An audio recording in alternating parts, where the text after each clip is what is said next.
Warning! The Stone Age Gamer podcast includes a lot of bad language. Cover your motherfucking ears.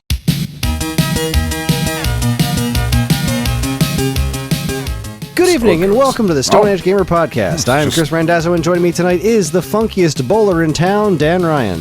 That's right. I put a vest on because I was missing Dean. So I put on a vest. Oh, yeah, him. I guess that is a vest, isn't it? It is. It's a polo vest. It's a Ralph Lauren.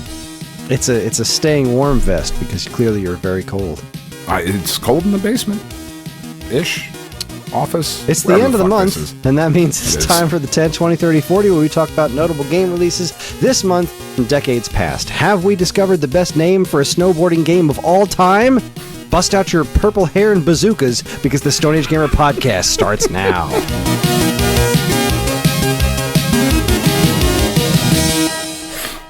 They're right. Hi, everyone. This is that's where they are. That's where you keep them. Yeah. This is episode 607. It is the week of February 27th, 2026, and welcome. For anyone new here, this is the official podcast of StoneAgeGamer.com. Dan and I talk every week about what's happening in the world of video games from a retro gamer's perspective, as well as whatever the heck else is going on in our lives. Speaking of which, how you doing? Well, I mean, so I saw grass outside of my house for the first time in weeks today. There was a lot of rain today. Got rid of all the snow, so that new snow could come Sunday night. Can come and yes, cover but this back will up. just be snow. This is just going to be snow, and then it's going to go away. Whereas this was like, here's a bunch of snow, and then here's like 6 inches of ice on top of it, and it's not going to get above freezing for 3 weeks. So it's just going to be here. It's just have to here. Deal with it. This is your life now. This is what Alaska would be like. In case you were wondering, don't fucking go. Yeah, no, it was just kind of funny. Like, everything's wet and drizzly and shitty right now. And also with the possibility of, like, hey, it's going to be, like, the average male amount of snow is possibly going to happen this weekend. We're going to get right about 6 inches. It looks, I don't know if I'm looking forward to it. Because, like, I am, but I'm not, because like I don't want the kids to be off school again. I don't want them because to, I hate them. I don't want them to have to like dip into summer. I want summer to start as soon as possible. Yeah, and every day that they get off, they won't do a virtual day. No, our school doesn't even have that as an option anymore. I don't think. Really? Yeah. That's so silly. But couldn't agree more. They all have laptops. We have the technology. We have the technology, Dan, but some people just don't want to use it. Yeah, well, that's fair. That's fair. Yeah. Yeah. Other than that, it's fine. Things are fine. I think things are solid over here. I've got my phone working as my webcam, so theoretically the picture quality, as long as my internet holds out, will be good. We can see Bubsy really well back there. We definitely can. Having a good time. Bubsy is looking toy. Bubsalicious. Bubsalicious, even. Yes. Yeah. Well, all right. Enough foreplay. Let's get into it. Thankfully, nothing happened this week, so week old news is going to be a short segment. We're going to get in and out. Nice, easy podcast. Yeah, 15 minutes tops. Yeah, if that.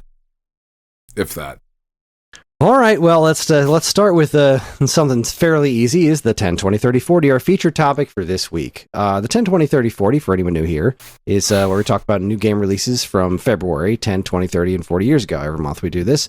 And we're going to start by jumping. That's week old news. That's also week old news. Why do I have that open twice? That's the show notes. There's the 10, 20, 30, 40. There we go. We're going to start in the year February 2016. Let's travel back 10 years into the past. Blizzard Entertainment celebrated its 25th anniversary. GameTrailers.com shut its doors. Satoru Iwata received the Lifetime Achievement Award at the AIAS DICE Summit, and Pokemon celebrated its 20th anniversary. We're wrapping up on the previous generation here. PS3, 360, Wii, DS, and PSP are all still cooking, but just barely. The main course is PS4, Xbox One, Wii U, Ouya, 3DS, and PS Vita. So in the old area, the old arena, we have PS3 with 8 releases, absolutely nothing of value.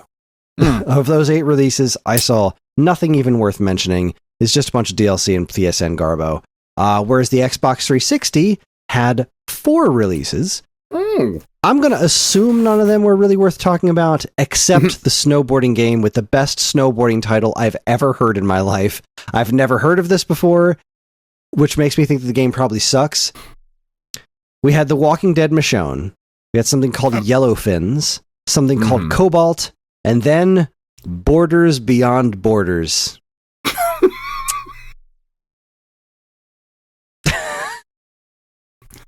You see, Dan, they're snowboarders, right? They're borders. But they're on the mountains. They have no borders. They're have no borders beyond borders. Yes. I mean, somebody wrote that down. Like they were at a restaurant having dinner. And like, you have to imagine the conversation, like everybody's talking, then one dude at the table is like, shut the fuck up! Everybody shut the fuck up! You know Doctors Without Borders? What if they were snowboarders? What if they were like really snowboarding doctors? Like alliteration, right? Snowboarding doctors, but we were all about alliteration. No, fuck the doctors. It's just borders. They're beyond just snowboarders. Borders. There it is. Print it, send it off to Microsoft, we'll make millions. And indeed they did, and lived happily ever after. I'm sure. Yeah. Borders Beyond. I love Borders Without Borders. That's brilliant. I'm just sad and jealous and a little turned on. Yeah, that's outstanding. I've never heard. I got to look this up. What does this look like? I've never heard of it either. Borders Beyond Borders. Borders. There's almost nothing on GameFAQs. Beyond. Wow, it doesn't even come up. It's trying to give me like Borders, the bookstore, and Bed Bath and Beyond, and. All right, I definitely found 10 years ago a video went up on the old YouTubes of Borders Beyond. Oh my god. Good God. This is not what I expected. Well, I can't. I have to type in Borders Beyond Borders game to get. Nope, that's still not it. None of that's snowboarding. I'm giving you a link. This is not what I expected. Is it where did you send the link? Be real. Into the chat in the Discord. Okay. The SAG chat. Oh my god! Hold on. I'm pulling it up right now. I'm whipping it out. What? This is not what I expected. This is not what I expected at all. Is this real? This can't be real. Is this the real life?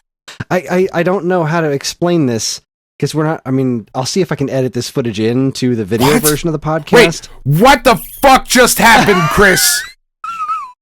What the fuck? This? Why is he standing on a shadow?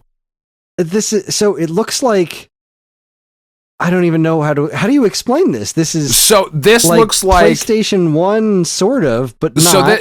So this looks almost like a PS1 era game, like borderline Beyond Border, PS2 ish, like late PS1, but it looks like a test area.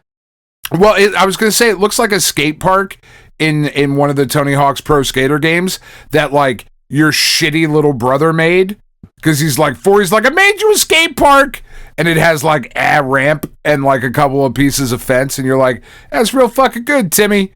Like, you suck and I hate you, and this is why our parents are divorced. It only cost $1. I feel like you got ripped off if you spent $1 on this. This is there is nothing. There's just textureless. The sky is just flat blue. This is incredible. He's just standing. There's a coin. This is the wildest shit. And I just brought up a different video from a different YouTube channel, and this is actually what this game is. That's not a joke. This is real. This game happened. Is insanity. Wow. I'm so happy right now.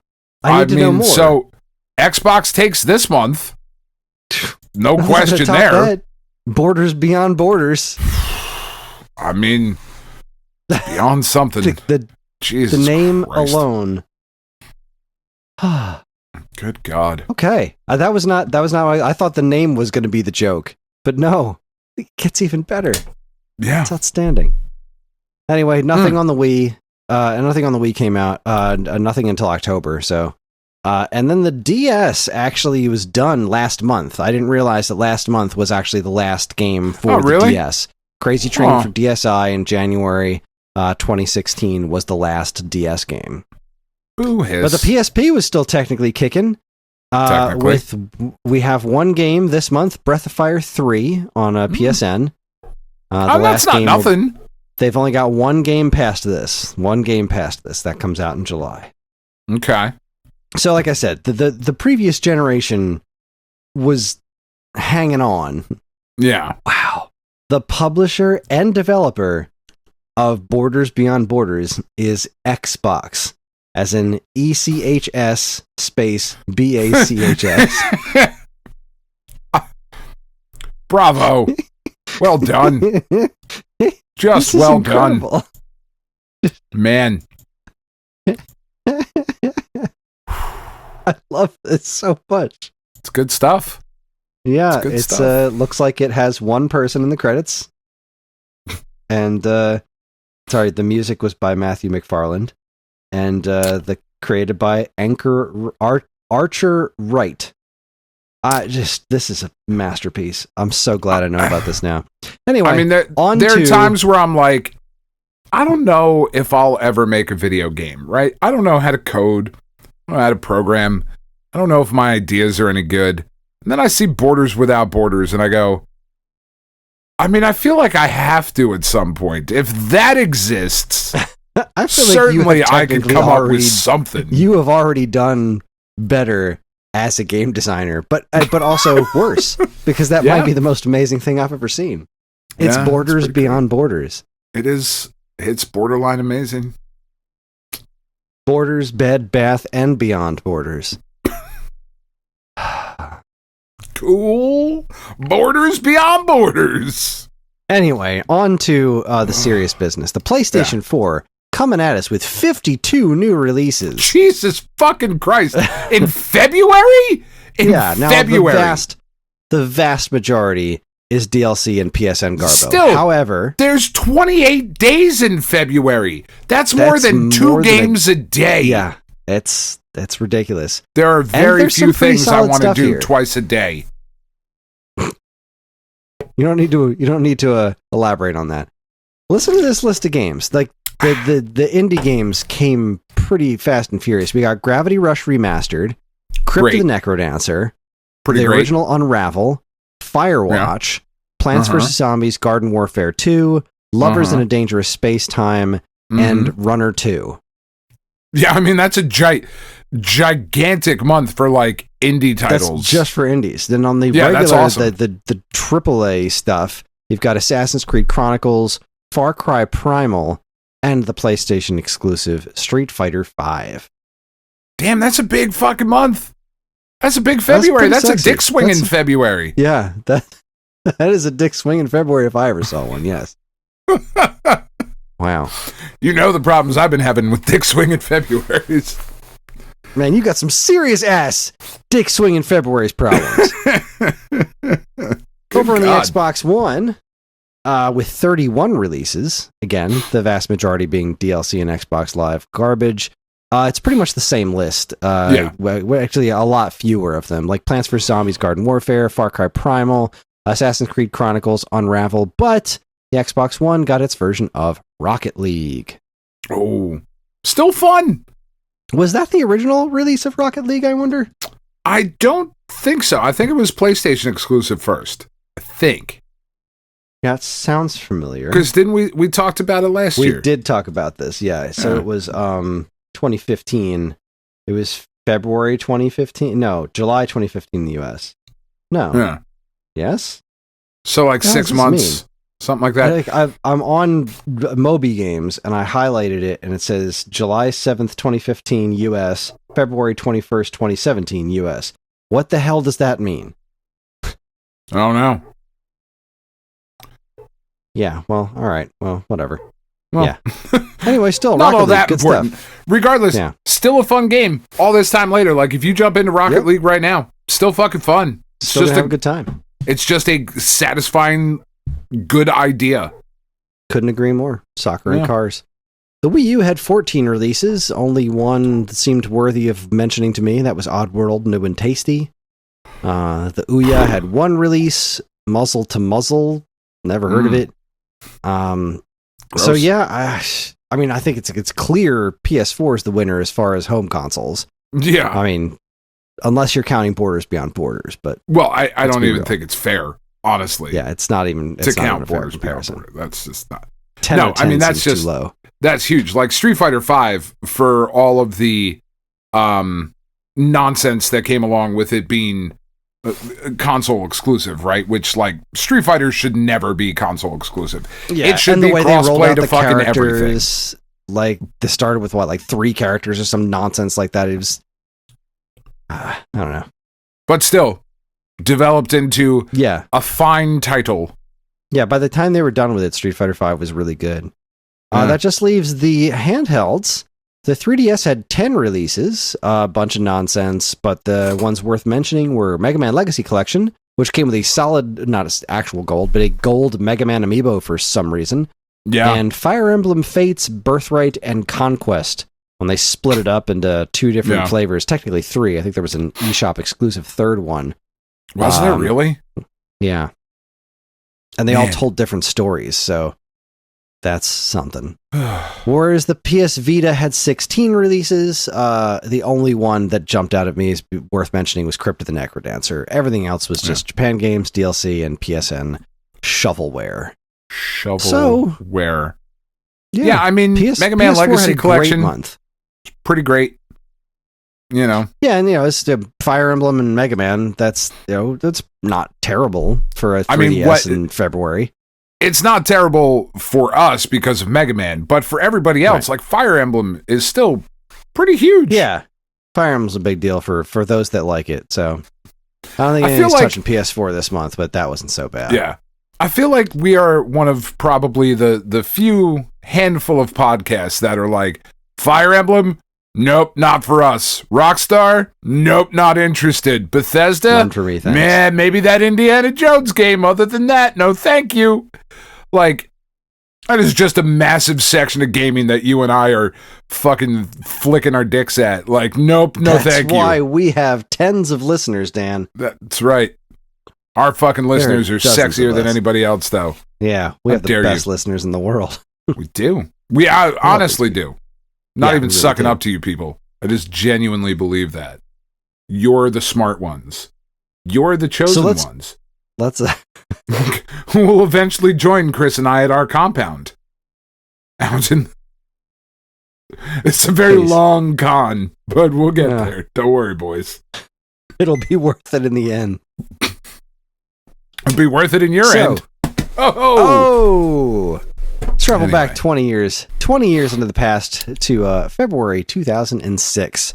The Gizmondo is discontinued after selling only 25,000 units. The company behind it, Tiger Telematics, files for bankruptcy, and the website screwattack.com is born.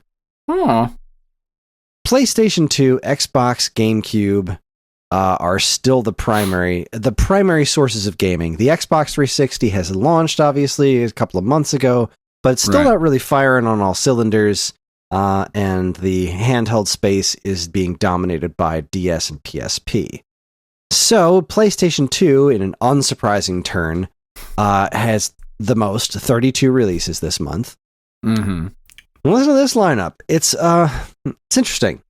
We got Final Fight Streetwise, MLB 06 The Show, FIFA Street 2, Black, Sonic Riders, Fight Night Round 3, Grandia 3, State of Emergency 2, Winning 11-9, and Tales of Legendia. Those were the big names that came out there. Yeah. So it's a lot, but it's really quantity over quality as far as I'm concerned. I mean, Fight Night Round 3 is a solid game. FIFA Street 2 is solid. Obviously, MLB The Show. But if you're not into sports, like Final Fight Streetwise was kind of shit. Yeah, it wasn't. I think some people liked Black. Sonic Riders was meh. State of Emergency Black 2 was meh. Black was fine, but it was just... It's a shooter. You know, Yeah, there it's are a very first-person few. shooter. There are very few games that come out that are like that kind of first-person shooter. Where it's like, no, legit, this thing's incredible. Especially at this time, like they were really trying to make. There were a lot of those kinds of things coming out around then, and you know, Black was neat, but I don't remember it all that much. I played the shit out of Fight Night Round 3. That game is, I mean, the Fight Night series was just such a breath of fresh air and so fucking fun and intuitive and just, are you wiping your glasses with a taco? Oh yeah, I got this for Christmas. Yeah, it's a taco. Oh, that's fun. It's a taco glasses wipe.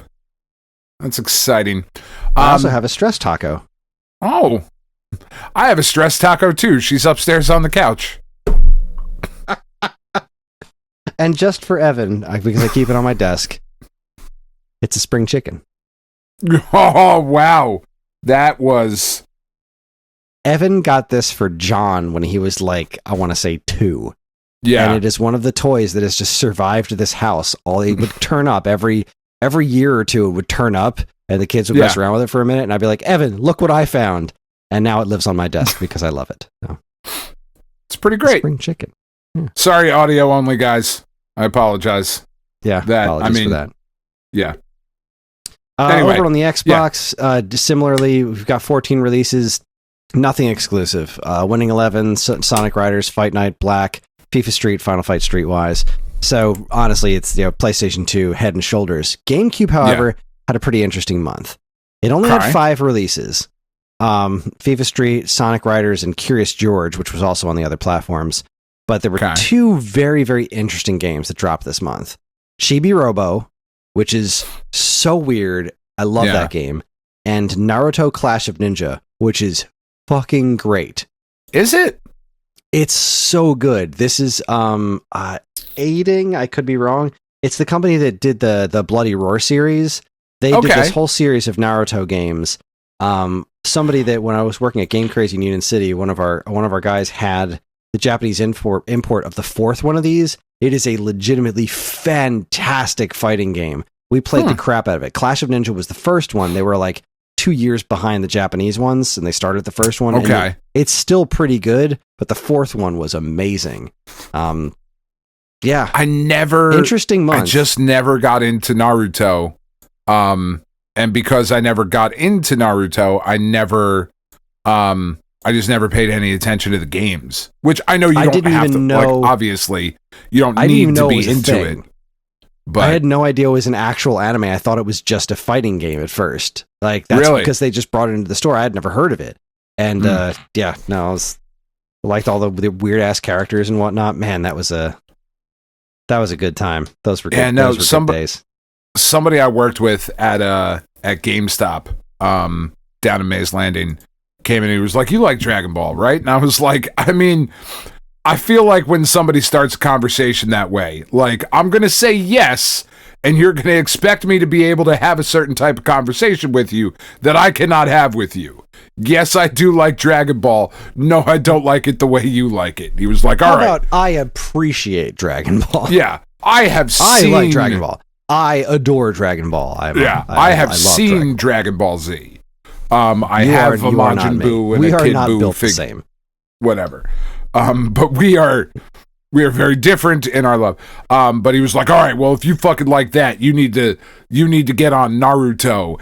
And then for the next, like, dude, it was a kid that I worked with, and for like the next shift and a half, I just got the story of Naruto, and I was like, I mean, I was not interested when you started this story, and now I'm about to punch you in the neck because this is happening just fucking forever. And now I don't need to watch it now because I've heard everything. Yeah, now you know what happens. And he's got tails. Oh, fucking does he? Good. Okay, move on. Please, somebody buy something. I watched a decent amount of Naruto. And eventually I just kind of gave up, but yeah, anyway. I'm not anime is not for me. For the most part, it just isn't. I like what I like, and I like Berserk. And that's about it, you know? I don't think anyone's going to fault you for that. Yeah. Anyway. Rounding out the home consoles, Xbox 360 had 3 releases, Fight Night Round 3, Full Auto, and Crystal Quest. So yeah, 360 not super strong out the gate. Not great. Hands down, PlayStation 2. Yeah. But just in sheer quantity, PlayStation 2. Although I gotta give GameCube its ups for, FIFA Street 2 is great. FIFA Sonic Street 2 Riders is super fun. What it was. But Chibi Robo was super interesting. Yeah. I've never messed around with the Chibi Robo stuff. I feel like I would love the shit out of it. It the feels first one like is my favorite by far. Yeah. But I don't know. It's so maybe weird. one day. Maybe one day. Over on the handhelds, the Game Boy Advance was still in it, had 8 releases. Alien Hominid and Drill Dozer were the only ones worth mentioning. Everything else was shovelware. But both so good. I don't Alien think I've ever Hominid played fucking the rules. GBA Alien Hominid. What's that? I don't think I've ever played the Game Boy Advance version of it. How different could it be? Well, it was Game Boy Advance, so it probably wasn't able to do the visuals the same way, I would think, but the hell do I know?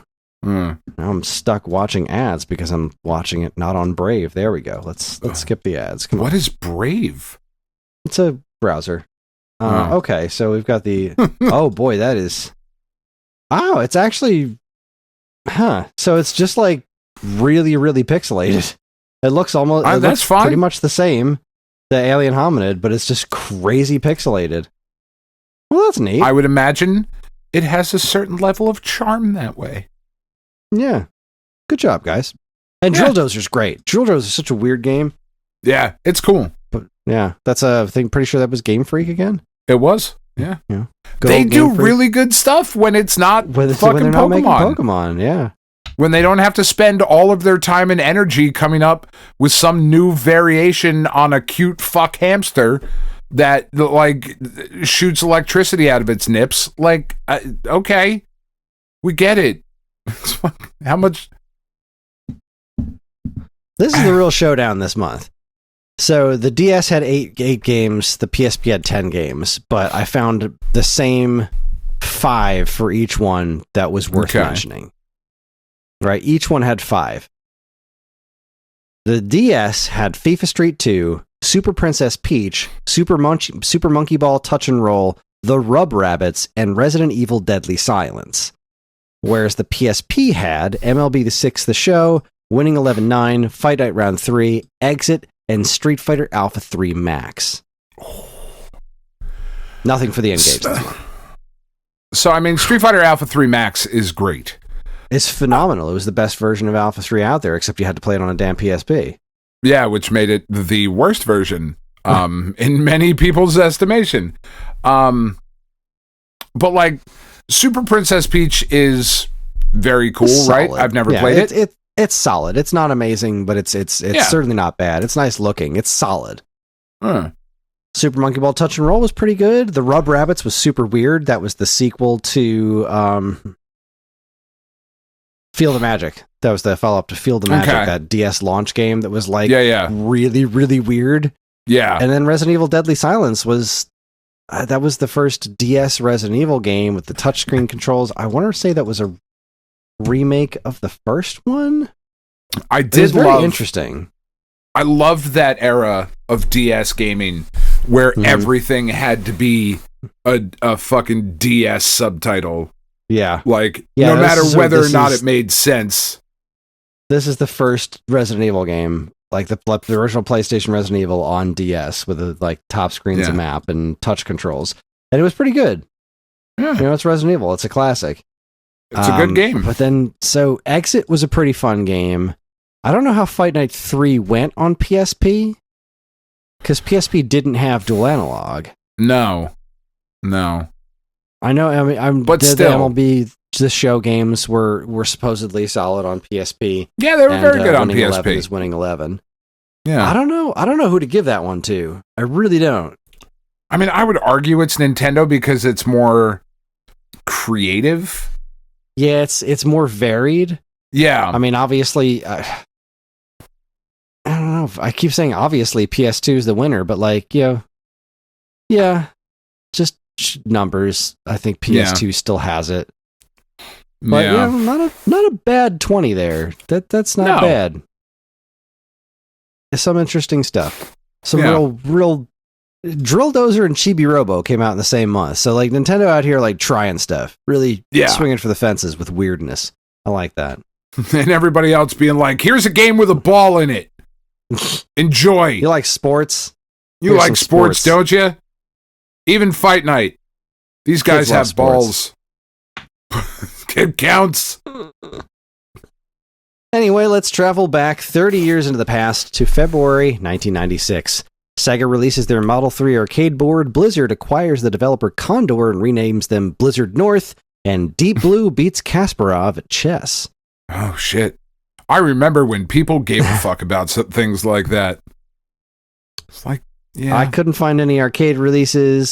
Civilization 2 came out on PC, though. That's pretty cool. Is it? Sure. I don't know. They're still making those games.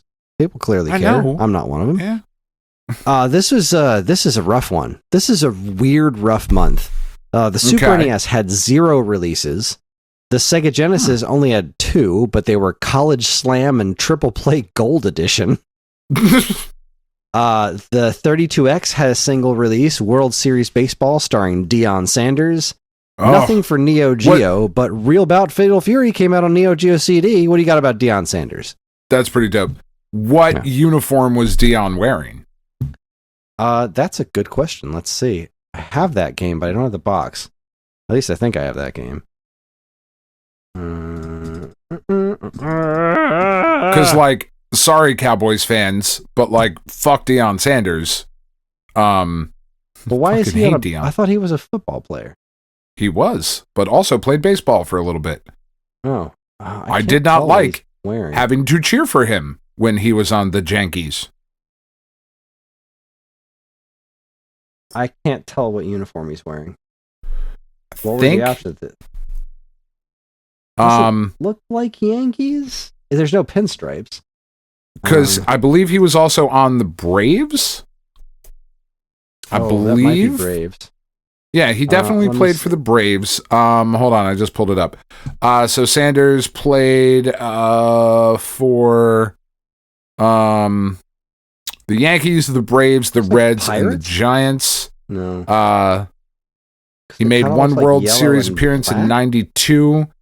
Deion Sanders is the only athlete to play in both a Super Bowl and a World Series because life was unfair to Bo Jackson.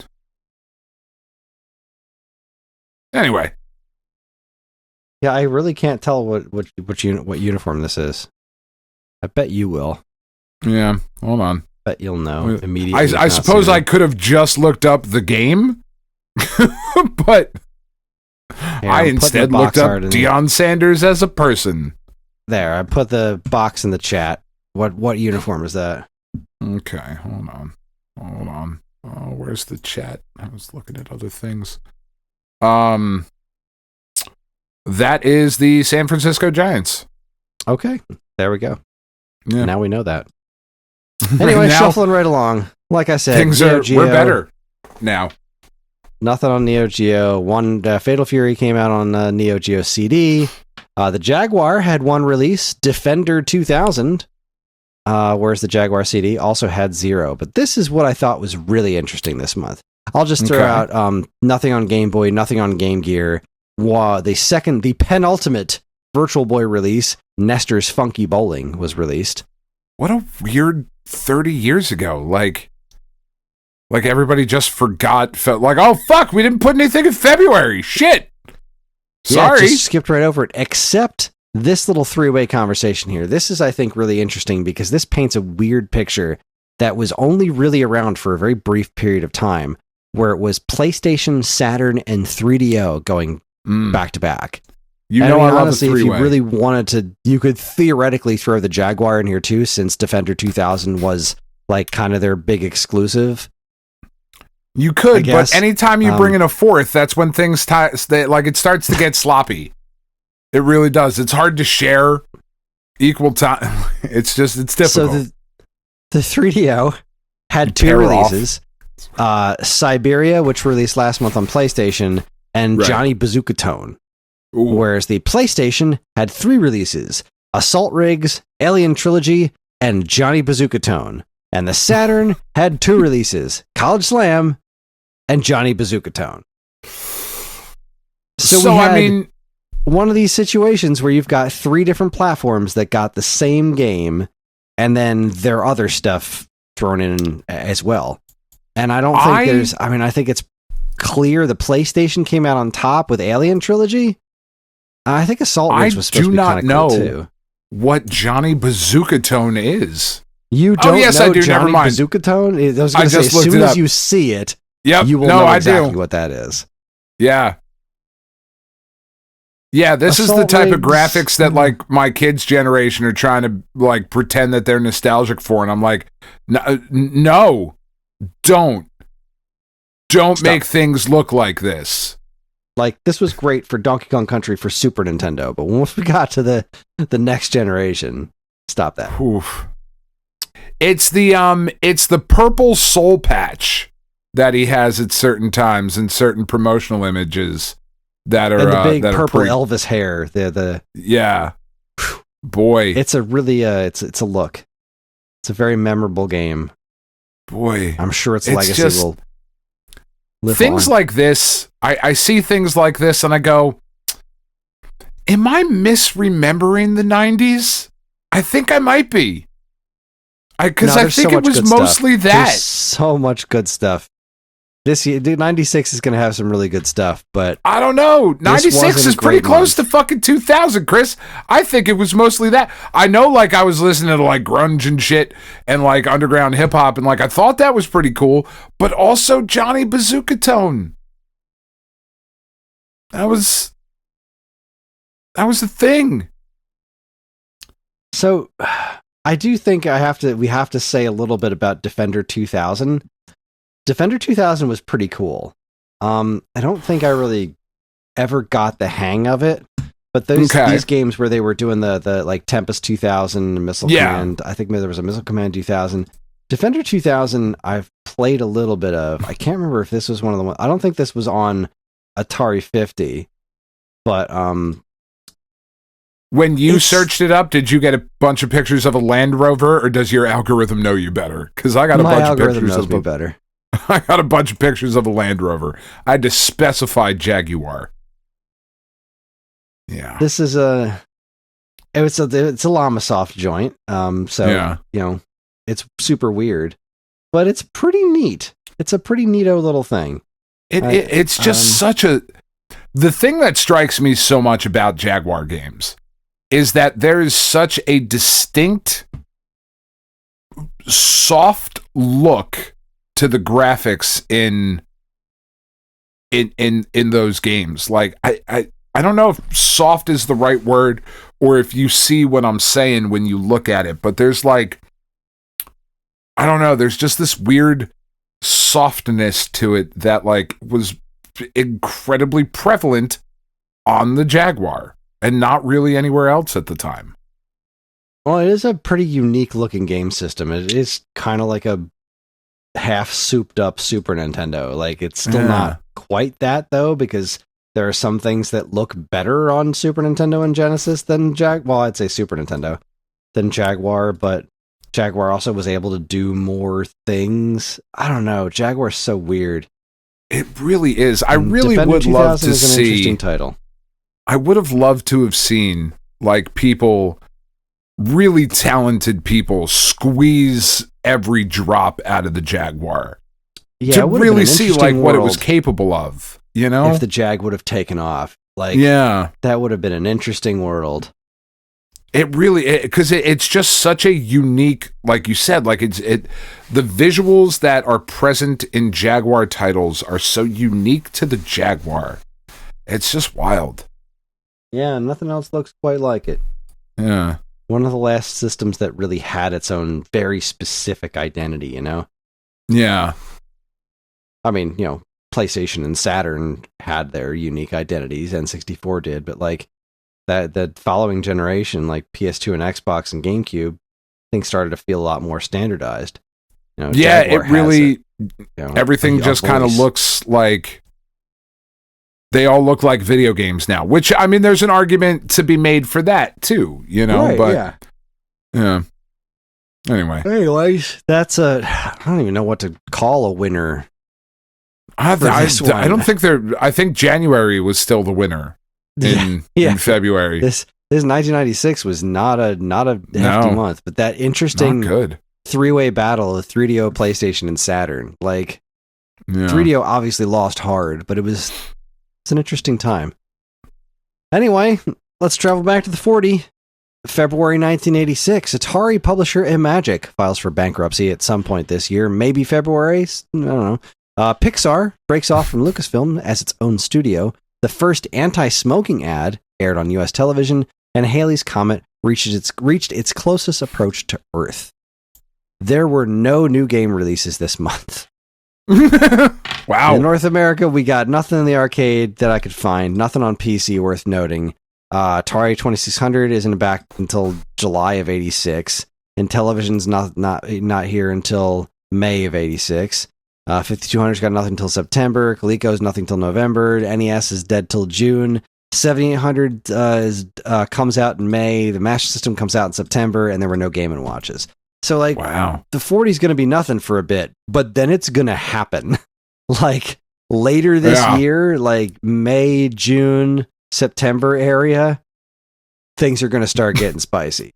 The way everybody usually describes that 3-month period of May, June, September. Fuck July and August. That most common of shorthand descriptions. May, June, September. You never heard of a May, June, September romance? Come on. It's a common phrase. Everybody's saying that old chestnut. Hundo P, Dan. Oh boy. All right. That is it for the 10, 20, 30, 40 February 2026. It was an interesting one, to be sure. We got Johnny Bazooka-Tone, and we got Borders Beyond Borders. Let's be real here. I mean, they look like they could be the same game. They really might be. All right, we're going to take ourselves a quick break. When we come back, we're going to start diving into a whole lot of week-old news, because clearly the world had things to say this week. You're listening to the Stone Age Gamer podcast from Geekade.com. Stick around. Fucking May, June, September. What? That's fucking diabolical. What's wrong with you? Oh, man.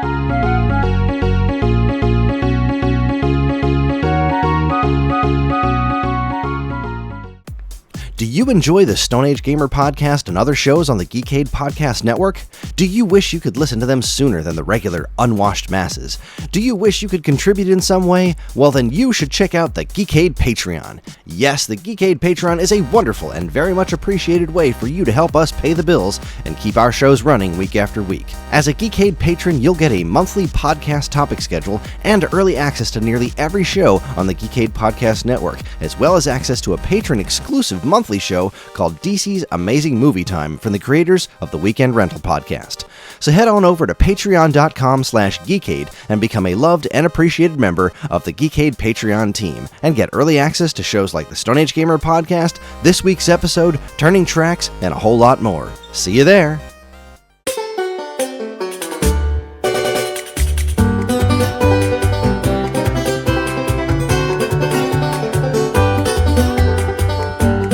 All right, everybody, we're back. I didn't even tell Dan I was going to do it. I just did. No. Boom. You put it right in. So we've got ourselves a metric ton of news to cover, so it's time for my favorite segment, your favorite segment, everyone's favorite segment. Strap yourselves in for week old news. Welcome to Week Old News, where we talk about all the news that was new a week ago. We're going to start off with Nintendo Life reporting Nintendo is considering a Switch 2 price hike this year, according to new report. Quote, close rival Nintendo Co., which contributed to the surplus demand in 2025 after its new Switch 2 console drove storage card prices He's also contemplating raising the price of that device in 2026. People familiar with its plans said. Sony and Nintendo representatives didn't respond to requests for comments. This is just a rumor at this point. This is insider info, which is, I think, whenever I see that, there's maybe like a 40% chance that it actually comes to fruition, especially when it comes to Nintendo. Yeah. But with the world being the way that it is, it does seem plausible that if they're going to maintain profitability, that this is something that's going to happen. Or if they just decide, fuck it, we want more money. Because they seem to be sitting in that department a lot lately. Yeah. Which and everybody else has certainly made that decision. And like we were talking earlier, like with the tariffs being shut down, and now President Trump saying, well, I'll just institute a 10% global tariff or whatever the fuck he's talking about. Like, even taking all of that aside, all the AI data centers sucking up all the RAM is what's going to increase the prices. Like, regardless of tariffs, that you cannot get a Steam Deck right now because they can't make them. Right? Their Steam Decks are fucking sold out everywhere. That was in the news. AI, Dan, it's the best. AI is so cool. You can make Goku great. Fight Snow White. It's awesome. Right. It's great. And I saw all those ads at the Super Bowl trying to convince me how fucking awesome AI was. You don't have to create anything anymore. We don't need artists. We can have slop smeared all over our eyeballs. Oh, it's great, you know how I like it. I do. It is also just one of those things where we've been hearing about a price increase for the Switch 2. There's enough smoke that there's going to be fire at some point. I think a lot of people are just assuming that, but it's already pretty goddamn expensive. So I hope you're right. I really, really do hope you're right. I feel like I don't know. I feel like theoretical price increases were built into its current price, and if things go up, it's going to continue to be stuff like controllers and games. I feel like they're going to keep the system where it's at. But what do I know? I hope so. In super shitty news, Push Square reports that Sony makes the shocking decision, and it is legitimately shocking, to shut down Bluepoint Games. So Bluepoint Games was acquired by PlayStation in 2021. They put out the Shadow of the Colossus PS4 remake, the Demon's Souls PS5 remake, and they were developing a live service God of War title that absolutely nobody fucking wanted. And the live service God of War title was shut down. That is gone. And now Bluepoint Studios is gone. And it just seems fucking shocking. Legitimately. About 70 people are losing their jobs, which is awful. But this was a super talented team that did really fucking good work. And hopefully they'll stick together as a team and start a new company and move and do something, like there's certainly opportunities. They are that talented. But it's a very weird decision for Sony to shut down a studio that did great work for them for seemingly no reason. Somebody somewhere got a paycheck for it, I'm sure. Yeah. I saw something about them trying to justify it. I don't know. I have so little faith that it's anything other than, certain parts of our profits weren't looking great. This could fix that, so we're going to do it. Yeah. It is quite shitty, and you can tell how well this is going over because the Sony team has basically gone radio silent on social media since the announcement. They're getting absolutely dragged. As well they should.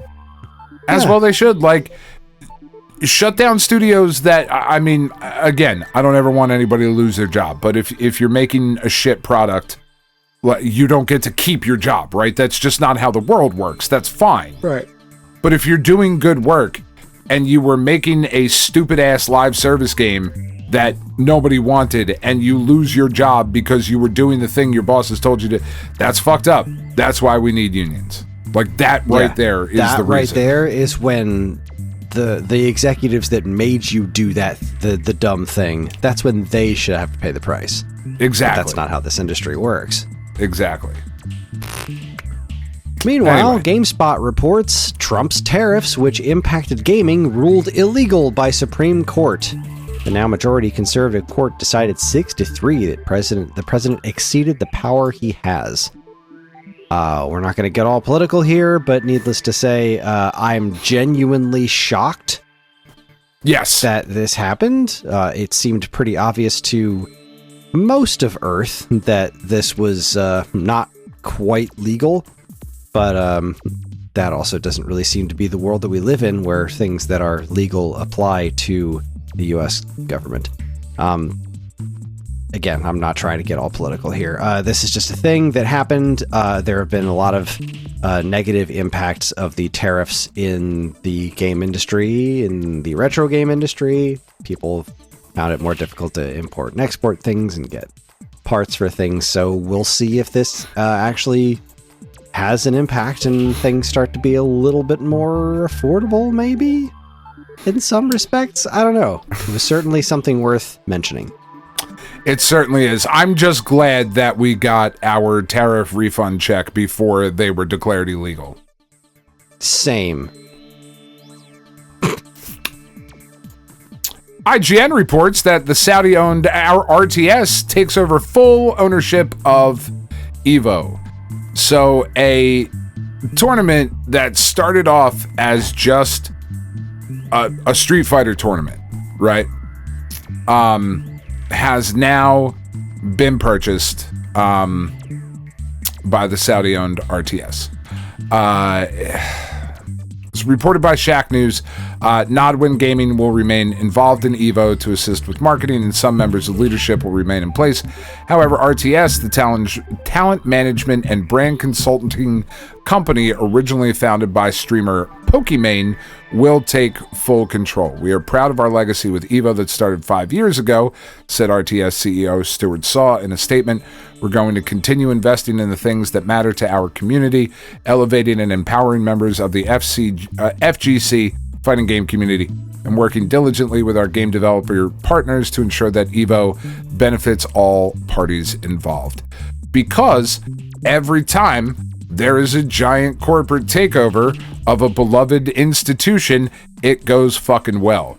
This has nothing to do with who was taking it over. It has everything to do with the fact that this was an organic, fan-driven passion project that just isn't anymore.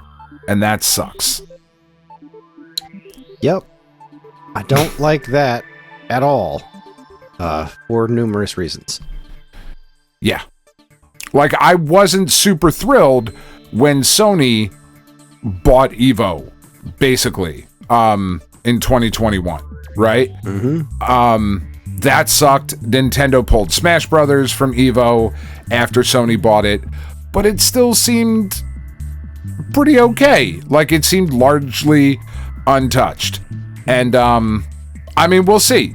Maybe this will go well. Maybe this will be one of the rare times where, like under Sony's stewardship, you don't really notice a lot of changes. I'm not that naive, but I am that hopeful. We'll see. Well, moving right along, IGN reports Phil Spencer retiring, Sarah Bond out, Matt Booty promoted as Microsoft AI exec Asha Sharma named new Xbox boss. That's a hell of a headline. A hell of a headline. So Phil Spencer, I don't know how I feel about this. I mean, the AI exec being named new Xbox boss certainly doesn't give me a lot of hope for the future of the Xbox brand. It does, like that. That's the part that gives me the most pause, right? is the AI exec taking over the Xbox job. I don't personally think Phil Spencer has done a bang-up job. I don't. Certainly not of late. The Xbox got off to a very good start. It did. As the newcomer in the industry. The Xbox 360 was a phenomenal success, even though it eventually lost to PS3. There were some issues that got in the way, but the Xbox 360 is a fantastic game platform. When we start getting to Xbox 360's prime during the 10, 20, 30, 40, those are going to be like PS2 months, you know? Yeah. There were so many games. It was so good. But then they followed it up with the Xbox One, which was dumb. Right from a name perspective, on through, they made some pretty dumb decisions, so that even when Sony didn't knock it out of the park, it didn't matter because Microsoft was, tripping over their own dicks. And now we have the Xbox Series, which is, again, it exists. It's out there. It's certainly not like, it's not a Virtual Boy or anything like that, but it's not living up to any kind of potential. And the way that they look at the industry has changed it so much, all in the pursuit of, it's not in pursuit of advancing the medium, it's in pursuit of how much money we can get from our customers. And obviously corporations are always going to have that second goal, but things work when both goals are considered. And think of the best PlayStation has ever been. Every time that they're at their best, it's when they're considering both things. Yes. Right? It's like, well, how can we make a lot of money, but also how can we advance games? And it's the same thing with Nintendo. Like, when they're doing both trying to be profitable and trying to advance the industry, that's when things are great. So Sony and Nintendo have that down when they want to. And then they go nuts for some reason, and they make the mistakes that they make all over the place. They're all very public, but Microsoft's whole thing just seems to have been going downhill faster and faster. And none of this... Phil Spencer, I don't think he's been doing a bang-up job, as you said.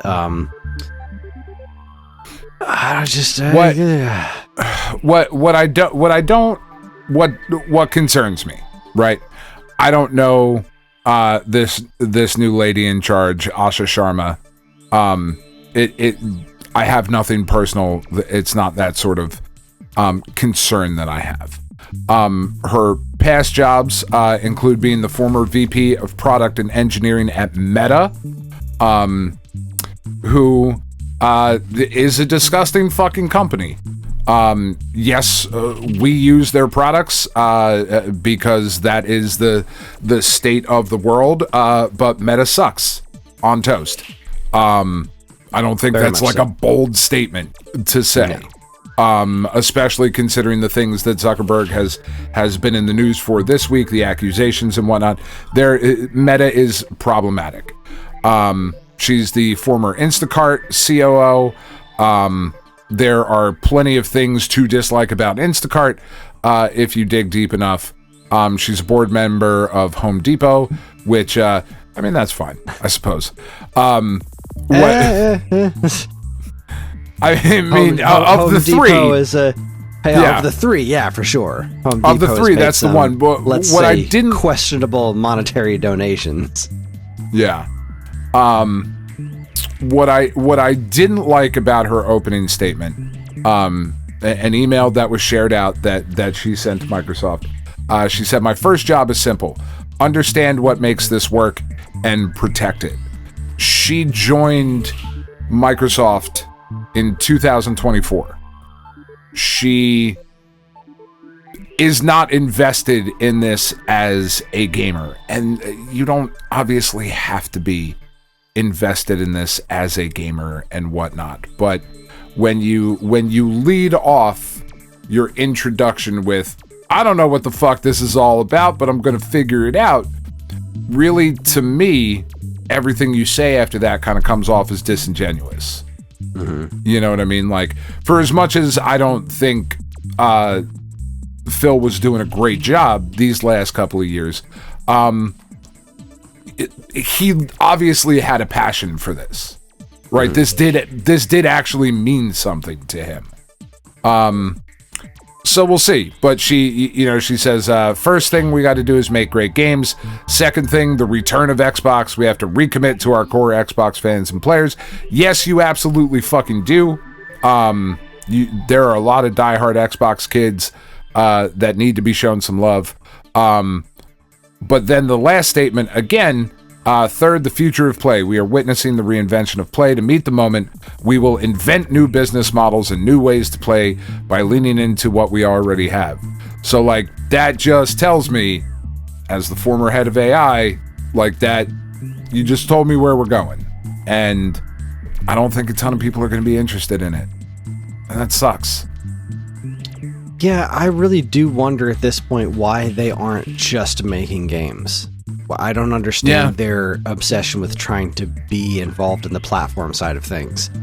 It just doesn't seem to make any sense for their business anymore. Yeah. But I mean, she does go on to say, as monetization and AI evolve and influence this future, we will not chase short-term efficiency or flood our ecosystem with soulless AI slop. Games are and always will be art, crafted by humans, created with the most innovative technology provided by us. Man, I hope so. I do. I don't believe you.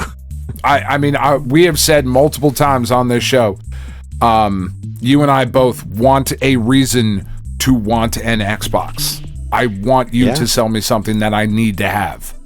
Because it's better for everybody if there are 3 strong platforms. It just is.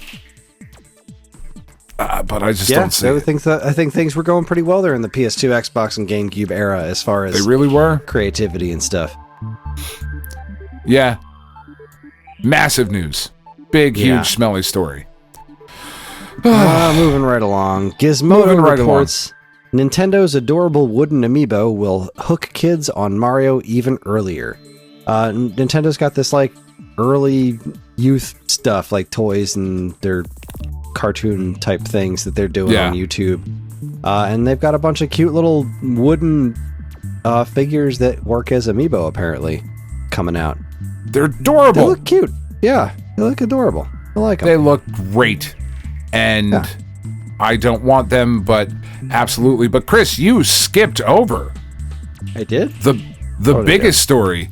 Nintendo Life reports that you, sir, should forget the talking flower, because this is the I cutest... didn't skip it because it wasn't my turn. I read the Xbox one, and then I just took your turn. And then you just went. I'm sorry. It's fine. The cutest upcoming Mario toy is coming out. So, if you remember a few years ago, Hatchimals, all the rage.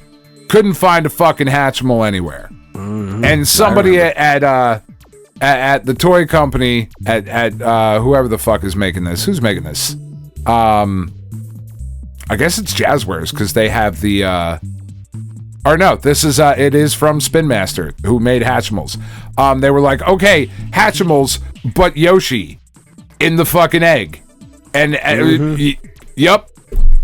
Done. Yep, it's very cute. It talks to you. It hatches. Yep. It's a whole ass thing. Its eyes glow for some reason. I don't know how I feel about that part, but yeah. No, this is precious, and it's gonna sell like hotcakes. And what's wild? It's $50. Yeah. That, I mean, in a world that's where a lot everything for a toy, but also that this toy does as much as it does. I mean, how much is the damn talking flower? Yeah, not $50. Isn't it 100? Or like 120 or some shit? I don't think it's that much, but maybe I'm crazy. Talking flower is $34.99. Oh god, I was way off. Oh wait, no, they raised the price of Alarmo? Is that what the fuck was the $120 thing we were talking about? Well, Alarmo's always been spicy. No, I know. Did they raise? Yeah, Alarmo was 100, now it's 109. Okay. Still want one. I really want one. Want one.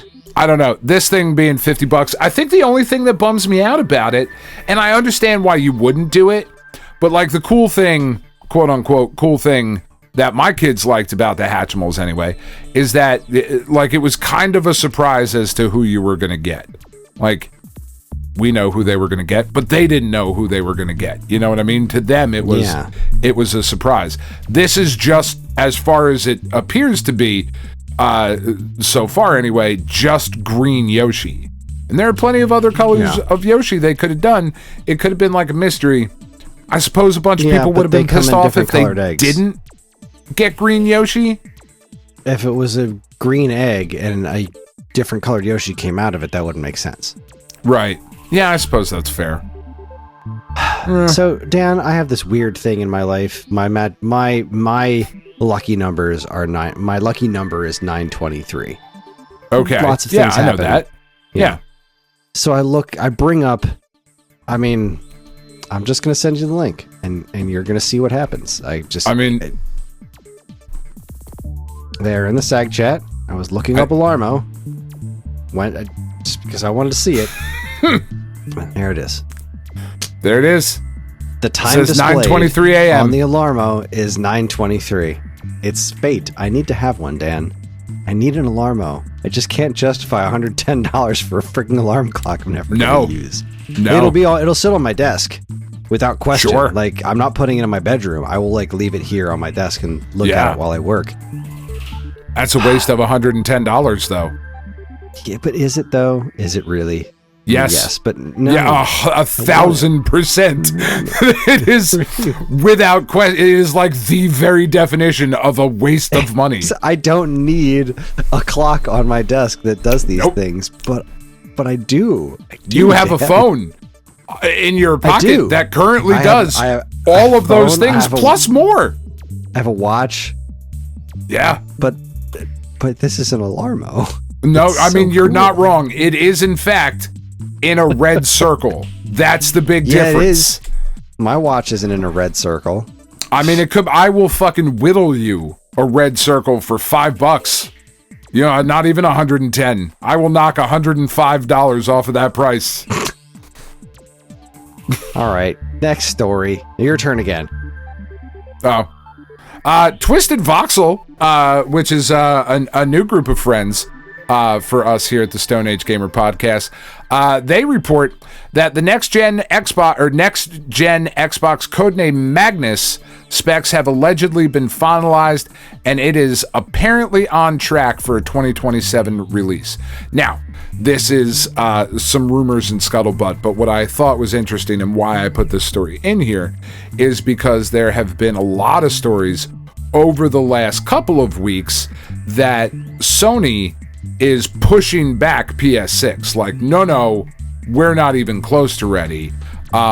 This news hit about the new Microsoft people, and then they're like, yep, and the new launch window is 2027.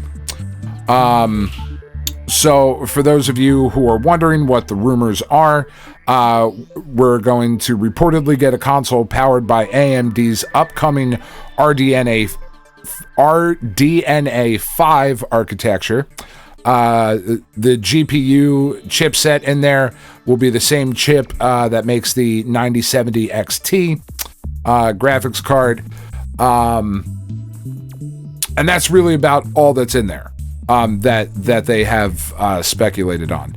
That would be a monstrously powerful system, right?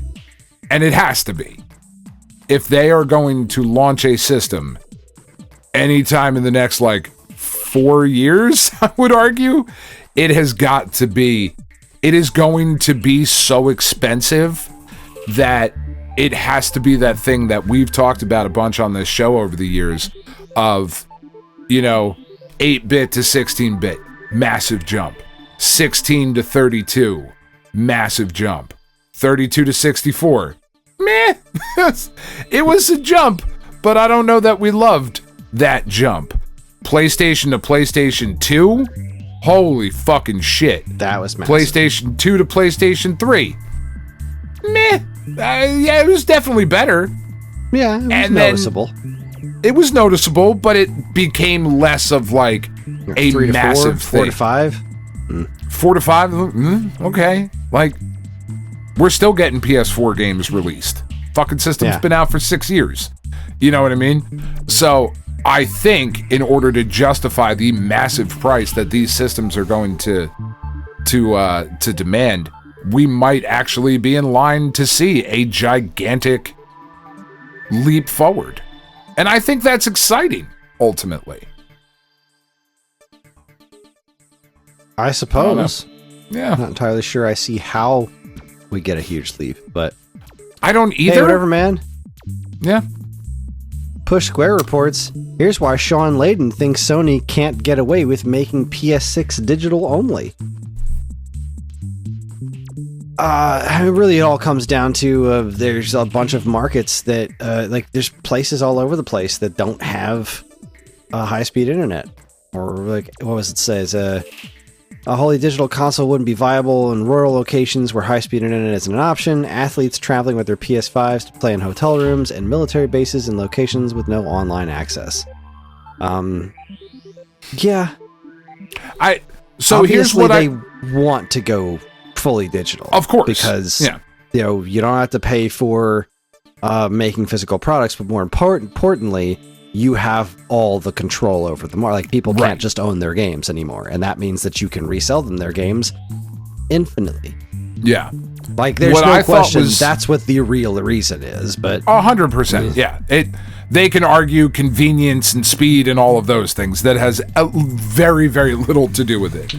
What I thought was interesting about this article is in all the times that we have talked about this particular topic of physical versus digital, both on the show, in the Discord, round the campfire, all the times that this has been brought up, nobody that I know in our conversations has ever brought up this point.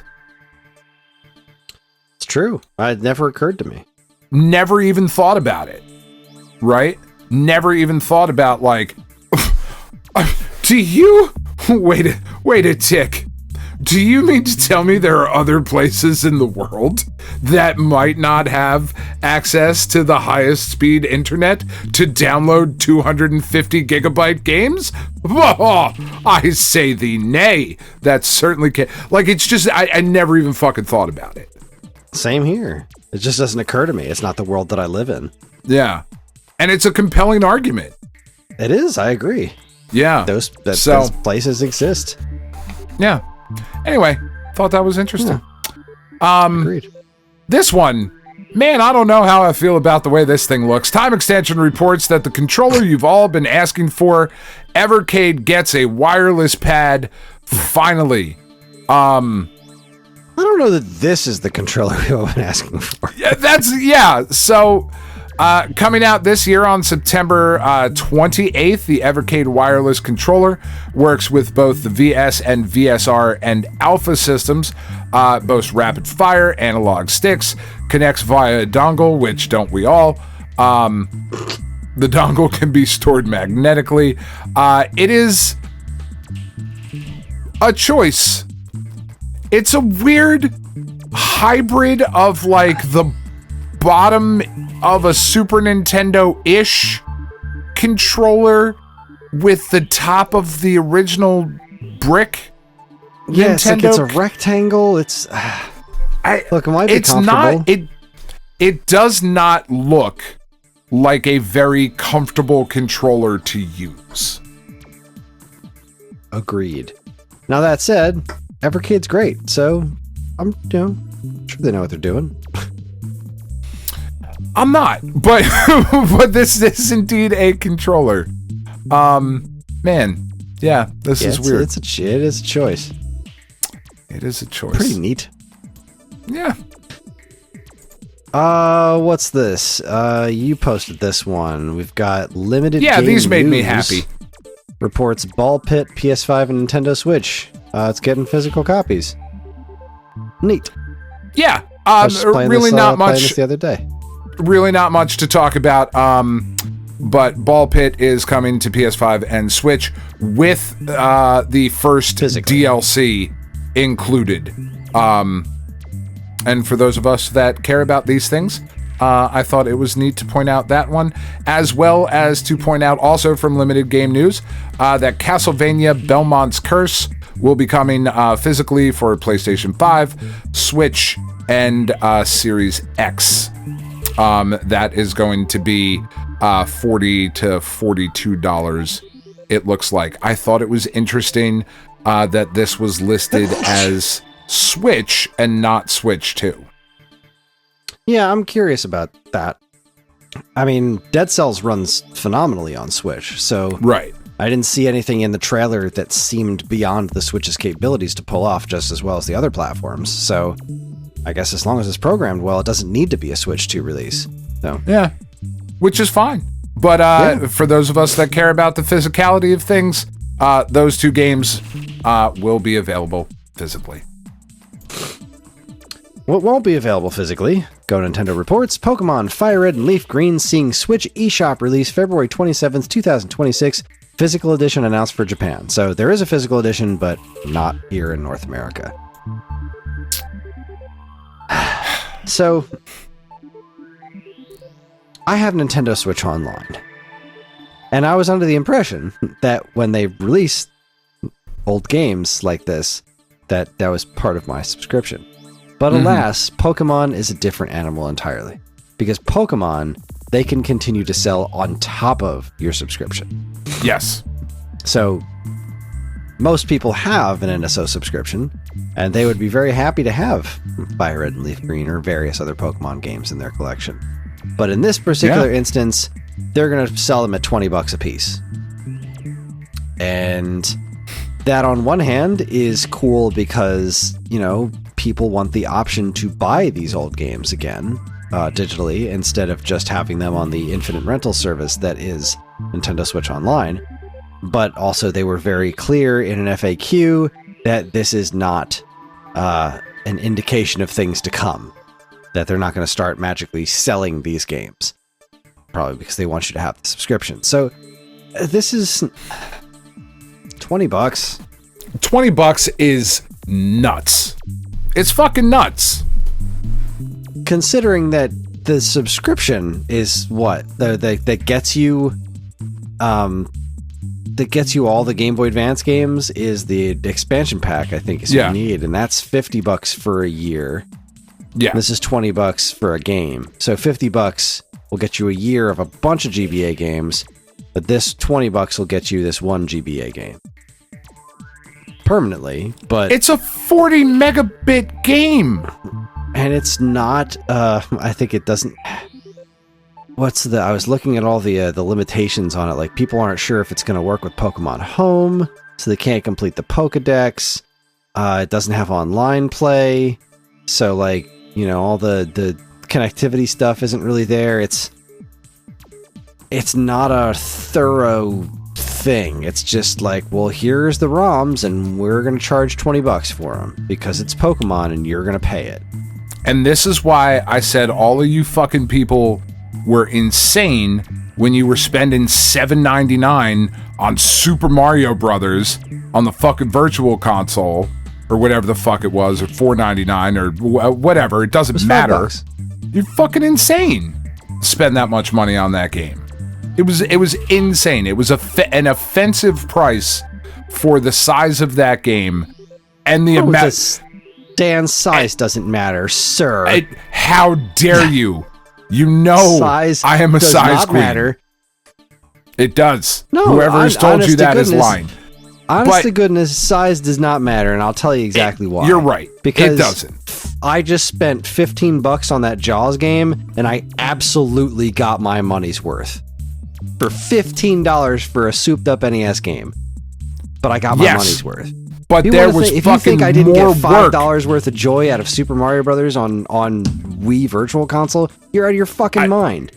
Yeah, sure, but you would have gotten that same amount of joy out of fucking plugging in your Nintendo. Because guess where you're still playing it now? After you spent that $5 on the Virtual Console, you're still plugging in your fucking Nintendo and playing it on your CRT. Because I know you do it every year. I do it, yes, I do that every year. And I already have that one, but I also play it on my Switch if I'm going to play Super Mario Brothers because it's part of my subscription. But during the time before the subscription thing came out, I played it on the Wii. I booted up the Virtual Console version on the Wii repeatedly. And then I got it on Wii U, and it was terrible because Wii U's NES emulation was garbage. So I'd go back and continue to play it on the Wii whenever I wanted to play it on my couch, nice and relaxed, wirelessly. Because I don't have any wireless. My point stands, it should have been 99 cents, not fucking $5. And because all you maniacs spent that money, now they're going to charge this amount of money for this shit. And because all you fucking maniacs are going to spend this is going to sell incredibly well. The physical versions in Japan are going to sell out because you Pokemaniacs are assholes. And I love you because of your ridiculous fandom for it.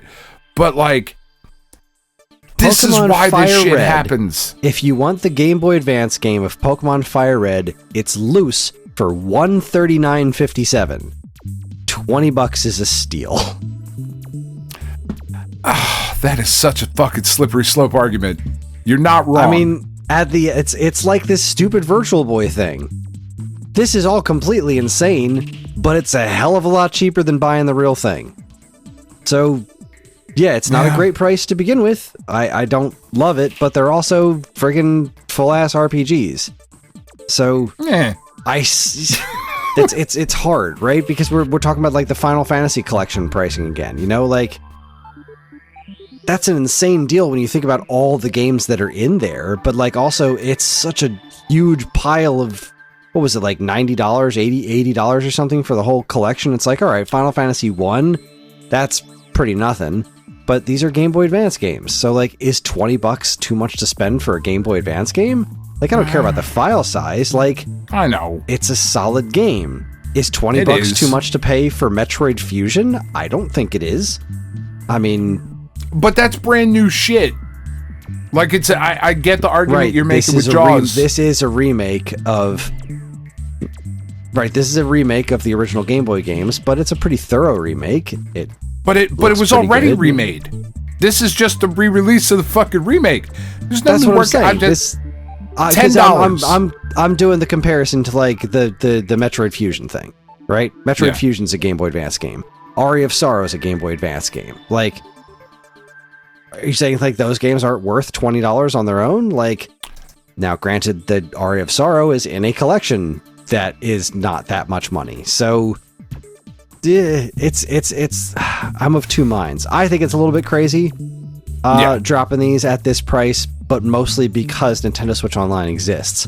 But if they had it on NSO and had these for the option for sale, like, I don't know. That's the move. If the game right now is completely inaccessible on its own, like playing it on original hardware, even getting the original one is so freaking expensive, $20 is a hell of a lot better than $140, and you get the modern accoutrements. Although I don't know how much you get. Like, I don't know how these things are going to run. Are they going to have everything Nintendo Switch Online has, like save states and rewind? And Pokemon is its own thing with all the interconnectivity with Pokemon Home and the trading and the...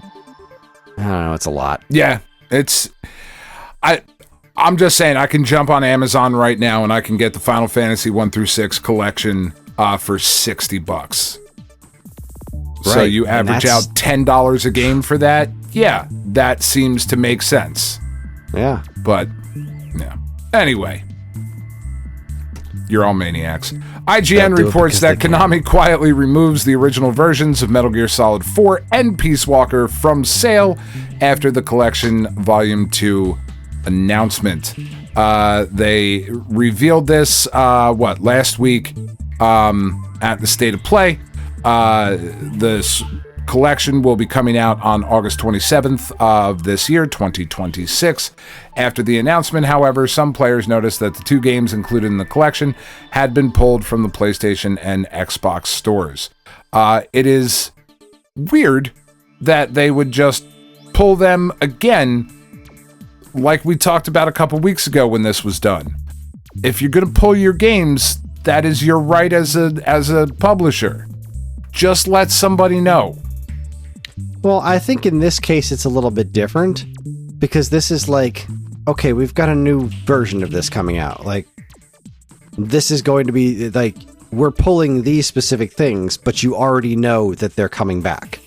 Right. So, like, these are the old versions. These new ones are optimized. So, here you go.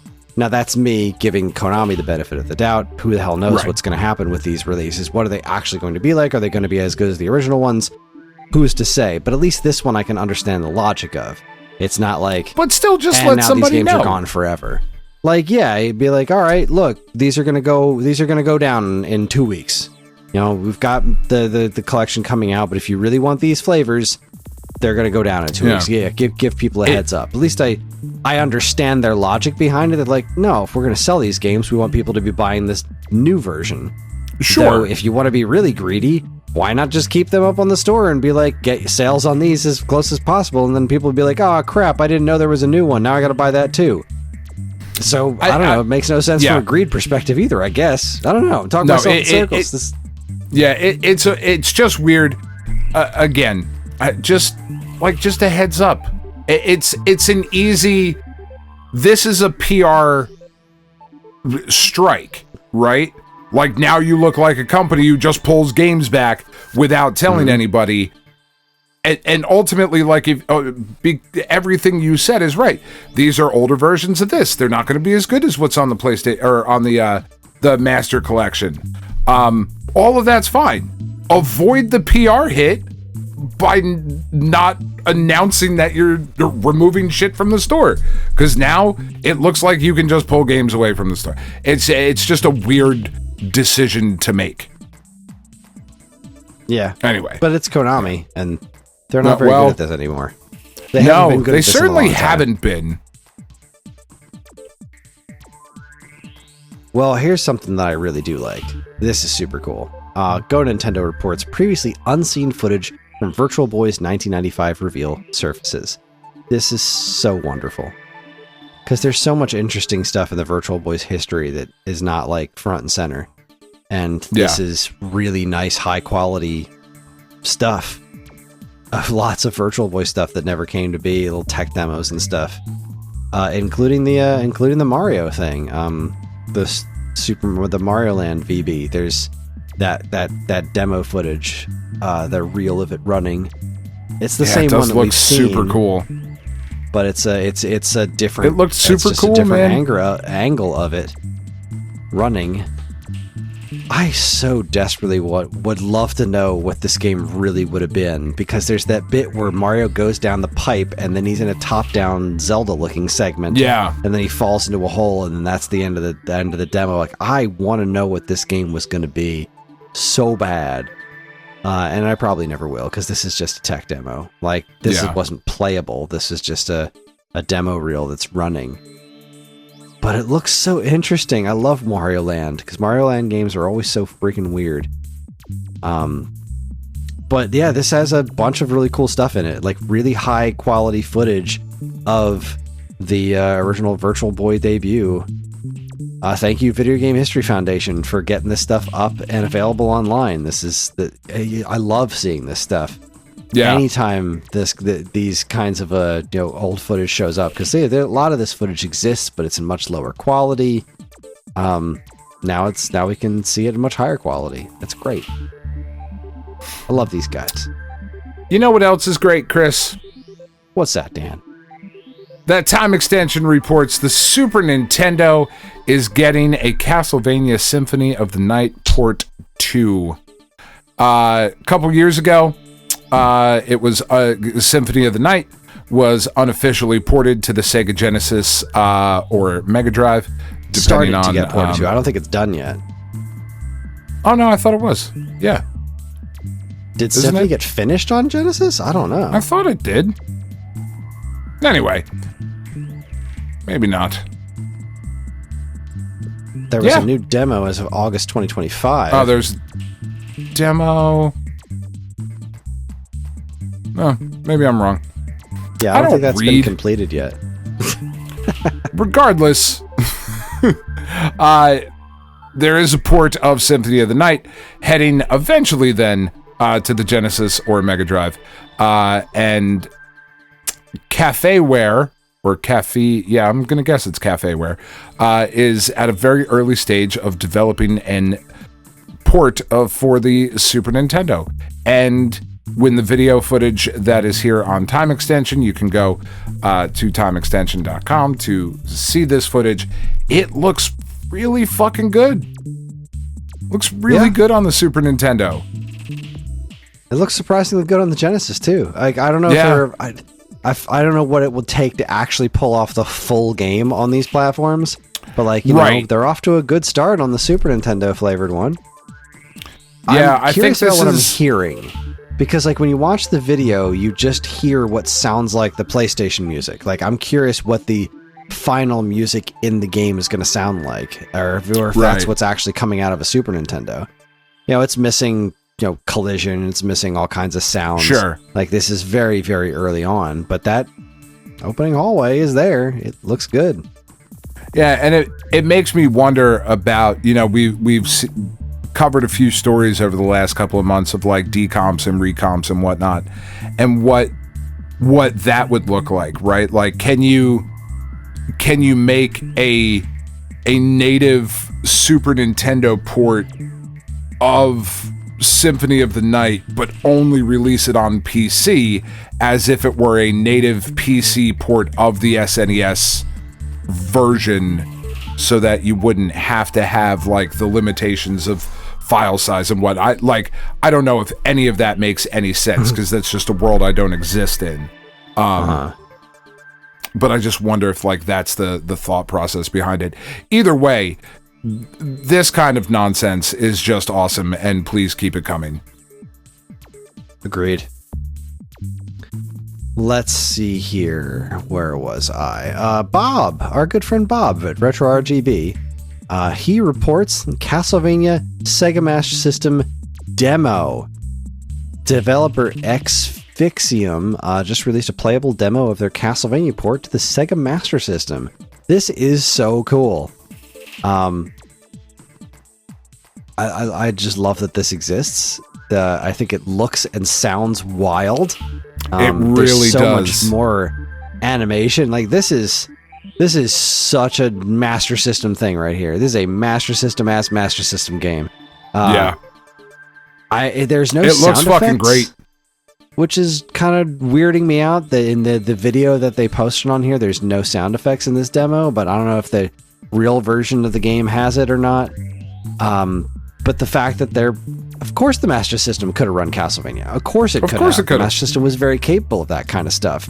And you gotta wonder, like, what would this generation have actually looked like if third parties worked on Master System games in conjunction with NES ports? Like, right? How far could the Master System have gone, as capable as it was, against the Nintendo, if it weren't for if the game libraries were more shared? It's a really, really fascinating thing to think about. It really is. I love the Master System. I absolutely love the Master System. There's so many great games, and you're absolutely right. Like that lack of parity between the libraries, just really it ultimately killed it. I mean, I think ultimately there's an argument to be made that is ultimately what killed Sega as a console publisher, like at least here in the States, right? Because I feel like, and I don't know that this is accurate, but I feel like it's true. Nintendo was just kind of always ahead of Sega here. Even with, like, I know Sonic was popular, but... Oh, the Genesis overtook Super Nintendo for a while there. Like, there was a period of time where the Genesis actually knocked the Super Nintendo out of the top spot, but then Donkey Kong Country happened. But it never got to... reversed it. What I mean is, it never got to the point where our parents started calling them Sega games. You were always just playing Nintendo, no matter what you were playing. Right. Yeah, generally speaking. I think there was a little bit of that in the States. There was a little bit of like playing Sega in the States, but not quite as much as, you know, playing Nintendo during the 8-bit era. Genesis was admittedly huge, but that was the closest they ever got. Yeah. You know, the Genesis happened, it launched with Altered Beast, and it was like still not going anywhere, and it wasn't until Sega of America they got involved in the whole Sonic the Hedgehog thing, and really that's what launched the Genesis into the stratosphere. here in North America, and they overtook Super Nintendo. And then Nintendo was just like, all right, fine, here's a Donkey Kong Country, and brought it all back. And then they actually that was the won end of that that generation. Then 32X, Saturn, Dreamcast, and again, it was the game library. Like the 32X it was always didn't just have so a crazy library. Sega. The Saturn was just behind PlayStation. You know, third parties wanted to work on PlayStation more than they wanted to work on Saturn. The Saturn system was a strange architecture, and the PlayStation was really enticing. And again, Sega's platform was really meant to run Sega games, which don't have the same mass market appeal. And the same thing happened with the Dreamcast. You had some great stuff. You had Capcom, you know, doing their business on there, doing but some incredible work. The other third parties, like Electronic Arts, like they weren't interested in the Dreamcast. They were all going to PlayStation 2, and it was games. It's the game library that killed them. Yeah. They were ultimately too niche, which is a bummer because Sega's cool. But it is. If you don't mind, I want to take this next one because I was just going to tell you to take this one because I tried to open it and I don't have a Kickstarter login anymore. Right. So it wouldn't let me look at it. So this is Bit Trip Rerunner is theoretically coming to Switch 2 if it can reach its goal. Bit Trip Rerunner is this really wild reinvention of the original Bit Trip Runner with runner maker levels, a whole create a level thing, create your own music. It looks amazing. It sounds amazing. They're only asking for $50K. They've got 26 days to go, and they're only at $12,000, which I think is freaking tragic because Bit Trip's amazing. And the whole point of this, they got Charles Martinet to do a voiceover again for the trailer on Kickstarter. The point is that they want to bring Rerunner home to Nintendo because Nintendo is where the whole Bit Trip thing happened. Nintendo Wii was what launched the Bit Trip, and they wanted to put Rerunner on Switch, but Switch wasn't capable of running it the way that they wanted it to. So Switch 2 fixes that. So now they want to put it on Switch 2. They need some crowdfunding to get it off the ground, and here we are. I really hope this comes to life. I backed it. If you've ever enjoyed the Bit Trip games, obviously you can just buy them on Steam if that's your druthers. But I think this would be great to have on Switch 2. I would very much love to have it on Switch 2. So I hope that it gets funded. I'll be very sad if it doesn't. I know Runner 3 didn't perform the way that they wanted it to, which again makes me sad because the game was great. I don't know what happened. I hope Breakout Beyond did really, really well for them because that game was incredible. I love the games that these guys make, and I'm not sure why they're not catching on the way that they used to. I think Rerunner looks incredible. I've never tried it because I don't have a PC to play it on, but boy, if this comes out on Switch, I'll be a happy camper. It's 146 people. This seems so low for Bit Trip Rerunner on Switch 2. They've only gotten 146 backers so far. It just seems so small. It does.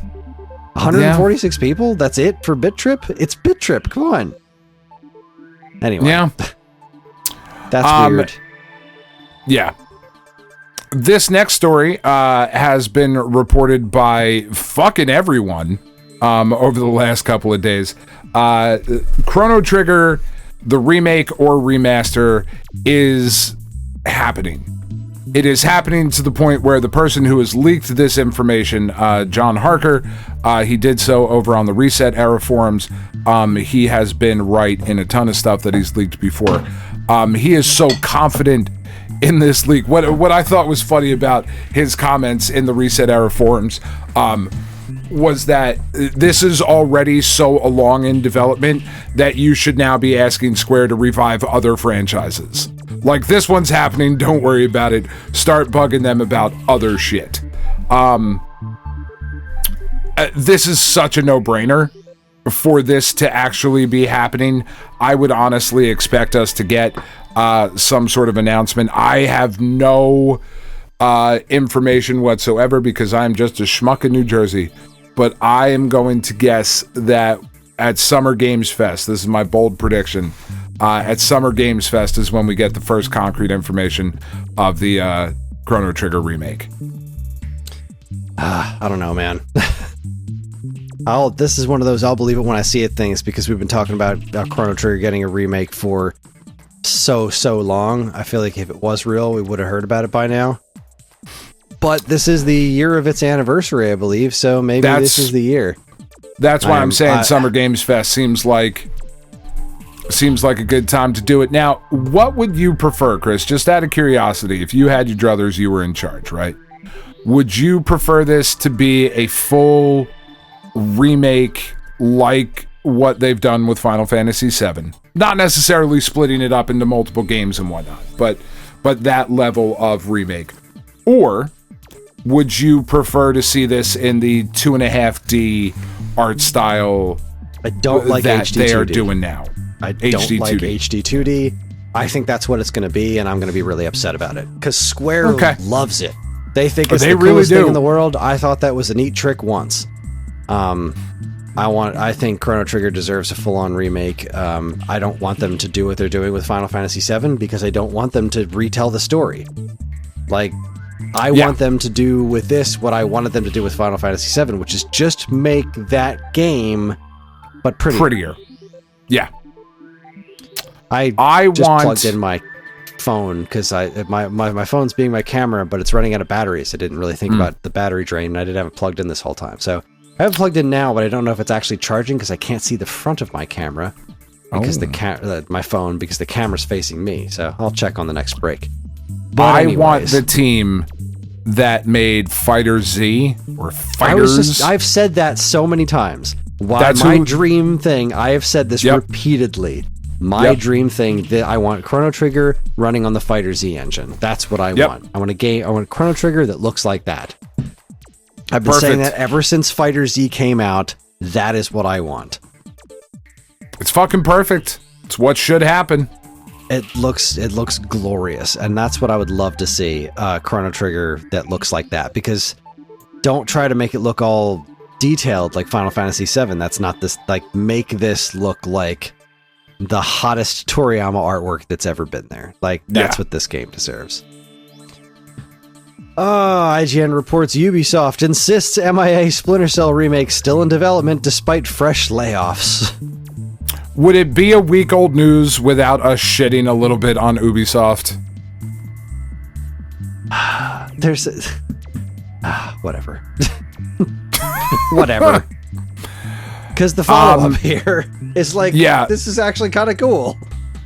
Solid Snake, or GameSpot reports that Solid Snake is coming to Rainbow Six Siege. And so is Sam Fisher from Splinter Cell. Yeah. So we're gonna get a game with both of them in it, and it's unfortunately gonna be Rainbow Six. And I say unfortunately not to disparage people who like Rainbow Six. I'm just not gonna play it. Reading Rainbow Six is it was just neat seeing those two characters shake hands. Like that was pretty cool. But I'm good. It's cool. But fuck you, Ubisoft. Just fuck you. In non-fuck you news, Nintendo Life reports Sonic the Hedgehog 4 movie has found its Amy Rose. It's Veronica Mars. Kristen Bell is going to voice Amy Rose. That's perfect. That is pure perfection. She is exactly the right voice. Love it. 100,000% perfect. It is not my favorite thing. I thought we were going to end with my favorite thing. But this story was actually my favorite story of the week, because say what you will about Double Dragon Gaiden, their DLC... I'll say lots about it. I love that game. Their DLC, I know it's... there are things to be said about that game. Or at least according to comments and shit about people or... whatever, none of this fucking matters. There's a lot of people that didn't like it. I had so much fun with this game. I loved it. And this fucking DLC pack is we're gonna find the barrel of double dragon characters and just scrape the shit out of it. And I love them for it. Because this is a free DLC adding 4 characters. You are getting Armored Okada, Jackson, nobody Jim cares Mackey. about Armored Okada. This is what we're talking about. no one cares about any of these three because you're also getting Bimmy Lee. And that's fucking outstanding. So, let's see if I got this right. Jackson, I believe, was the first level boss in Double Dragon 3. Okay. So again, like, okay, that sure is a character that they pulled right out there. I was like, man, Jackson, why do I know that guy? So let's see. Jackson Double Dragon was oh no, I'm backwards. So Jackson is the second boss of Super Double Dragon for Super Nintendo. It's the other guy, which I just learned about this one when I looked this up earlier. Jim Mackey is the younger brother of Machine Gun Willie and the first boss in Double Dragon 3. Bimmy Lee, Chris. Then you've got Bimmy Lee, which is hysterical because I believe the way this game is passing off Bimmy Lee is as a fused version of Billy and Jimmy Lee. Yeah, so on the Noisy Pixel website, it says legends speak of a secret within the Sosutken, a form that can only be mastered by two. The tale has been passed down for so long that few believe it, dismissing it as myth or joke. But could this be the proof? It's fucking so dumb. It's so dumb. I love it. It looks awesome. Bimmy fucking Lee. Yes. Because, what was it?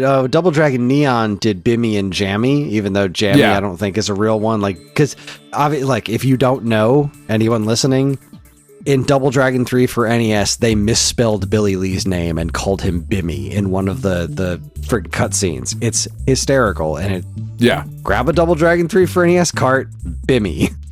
Bimmy and Jimmy. Bimmy Lee. Bimmy and Jimmy. Oh. Yeah, this game was fun. I had a blast with this game. And it's awesome that they're still supporting it with fucking free DLC. Yeah. Oh, Profound Sadness reports. Push Square reports. Roblox is being played more than PlayStation and Steam combined. Yeah, I hate that. Yeah, my kid loves playing Roblox with her friends. And if she wasn't playing it with friends, I wouldn't let her play it at all, but she plays it with her. She's being social, so she's just playing with her friends and talking with her friends and cooperating with her friends. Okay, cool. She's not playing with strangers. She's just playing with her friends. Fine. And then she'll be like, hey, let's play Roblox before bed tonight. And so I'll get on my phone and I'll play some shitty Roblox game and I will want to claw my fucking eyes out because it's all terrible. Yeah, I don't get it. I kind of get Minecraft a little bit, and I see why that. Yeah, I can understand Minecraft. This one, I have not played a single thing on Roblox that wasn't like, okay, but this is just like this other thing, but really shitty. Yeah. I don't understand the draw of this. I don't get it. Every single game that Ellie makes me play is like, this is like pulling teeth. I'd rather play Dr. Jekyll and Mr. Hyde for NES than this. This is just torture. It's not what you want. No, her friends love it. They're the bad concept of what video games are. Yeah. All right, we got a couple of bad ones here. Yeah, I was gonna say, speaking of not what you want, Hideki Sato, the father of Sega hardware, passes away age 75. 75's not fucking old enough, man. Yeah. Not old enough. He joined Sega in 1971, worked on the design of all Sega consoles, including the Saturn and Dreamcast. This guy was a big deal in video game history and Sega history. Big fucking deal. And 75, not old enough, man. Not old enough. And right on the heels of that, we have Time Extension reporting his talent was unparalleled. Castlevania and Bloodstained veteran Shutaro Ida has lost his battle with cancer. Sorry for the... I apologize for the mispronunciation. It worked alongside Koji Igarashi on Castlevania Bloodstained series of games, passed away on February 10th at the age of 52. He had been battling cancer since 2024.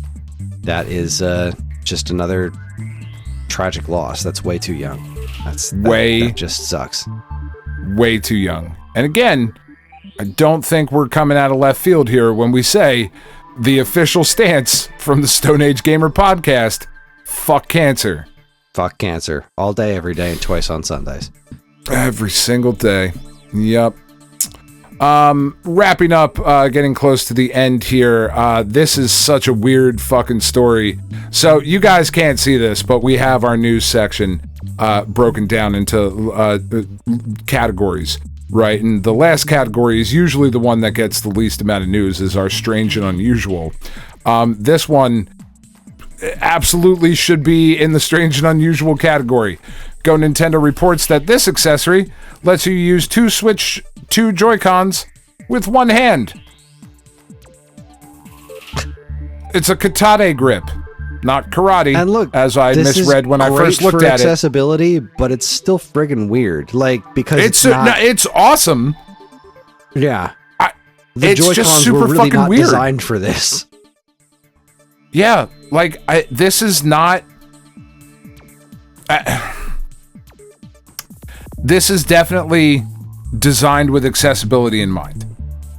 I don't know that this makes gaming more accessible for one-handed gamers. I don't know that it doesn't. It's just such a... I feel like there's maybe a better way to do this. Especially because in the trailer, they show people eating chips and scrolling through their phones while they are using this fucking grip. Not an actual differently abled gamer using it. Regardless, this is fucking super weird. It is an odd thing. But speaking of weird, Polygon reports Stardew Valley fan sleeps for 1,000 in-game years, nearly breaks Switch doing it. Quote, Stardew Valley was not programmed to handle a player who never wakes up. So someone decided to find out what happens if you never woke up for 1,000 in-game years. Says, to do it, the player says that they began a save file on Switch where the only thing the protagonist was allowed to do was sleep. The tenacious player kept at this for weeks, undeterred by how laggy the game became in the process. Not only did their Switch crash 9 times in their pursuit of a Rip Van Winkle status, the controller itself got mangled in the process. I used a controller with a turbo button to hit A repeatedly and a hair tie to walk right automatically, the player described. That also gave my controller horrible stick drift. The land was overtaken by tall red mushrooms that prevented the player from taking more than a couple of steps at a time. The world had been blasted by so many meteor showers during their doze that the land was now full of purple space rocks. It took the player 3 entire seasons to cut down the overgrowth. Wonderful. Yeah. I don't have anything else I don't have anything to add. That's just I don't have anything to add to that. It's just absurd. It's just absurd. The internet remains undefeated. Keep going. Push Square reports that noted maniac David Jaffe tears apart the total crap God of War Sons of Sparta. So David Jaffe is bit of a character. He's an interesting cat, man, and he is the former lead of Santa Monica's studios. He is responsible largely for the first God of War. And he made a video where he just loses his shit and goes on like a 10-minute tirade against the game, saying it's insulting to the fans, it's insulting to people who worked on the games. What were they thinking? Why is this in existence? I don't understand. And then here's just the beautiful part of this, and why we just exist in just the dumbest fucking timeline.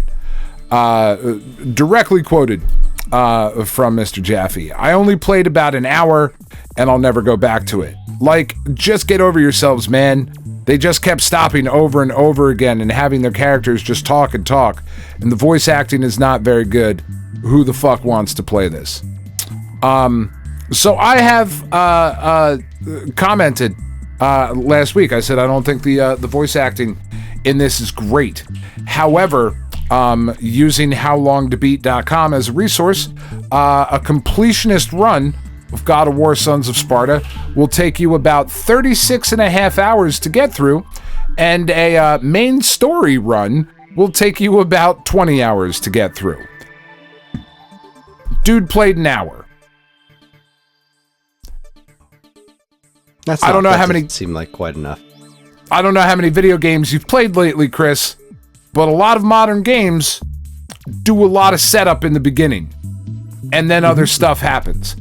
We've had conversations on this very show about how much of a game do you need to play in order to be qualified to review it, right?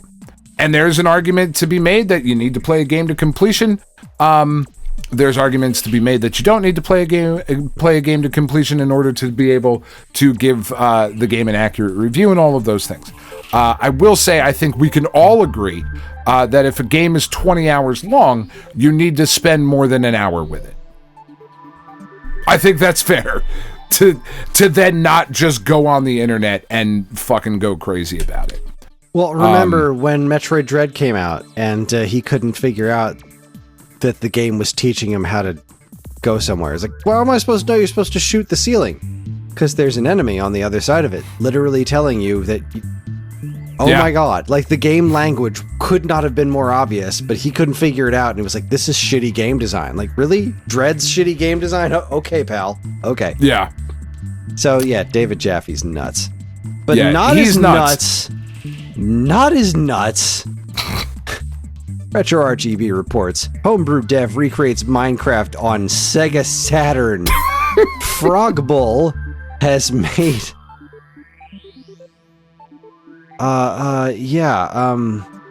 Frogbull has told Shiro that he had to wrap his head around the original game's structure to figure out how to make Minecraft work on a Saturn. No, you didn't. You didn't have to do that. You did not. None of this you, was in necessary. fact, did not have to do any of those things. I'm thrilled that you did. This is so wild that you made this work, but... oh, man. Minecraft, here it is running on Saturn. It looks like Minecraft on Saturn, but there it is. It does, yeah. Phenomenal. If you have experience with either of those things, it looks like what you think it looks like, but it also just looks like Minecraft. Yeah, Minecraft intrinsically looks like garbage to begin with, so yeah, it all kind of works out. That was a long one. All right, yeah, we should towel off. Yeah, we're going to take ourselves a quick break. That's it for Week Old News. We'll take a break when we come back, check in with the checkpoint, talk about what we've been playing, what we've been doing. You're listening to the Stone Age Gamer podcast from geekade.com. Stick around.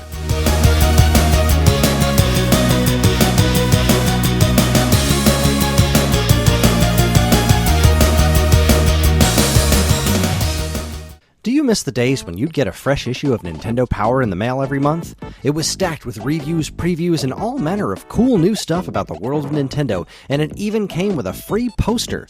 Well, you don't have to miss those days anymore because Nintendo Force is here. Functioning as a spiritual successor to Nintendo's classic magazine, Nintendo Force is staffed with top-notch writing talent, and me for some reason, to deliver fresh new reviews, previews, and more right to your door every other month. And yes, posters are still included, except ours are double-sided. So if you want the thrill of learning all about the world of Nintendo in physical format, head on over to NintendoForceMagazine.com and learn all about it. Nintendo Force Magazine, the force of Nintendo fans.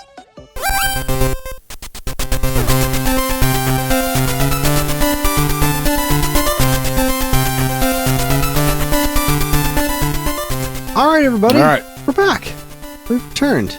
We just went through all that crazy week-old news, so now it's time to check in with the checkpoint. Checkpoint! This is where Dan and I talk about what we've been up to, and fuck it, I'll go first this time. All right. Over the weekend, after we recorded last week, I went to the arcade with my family. Me, Karen, you said you were going to.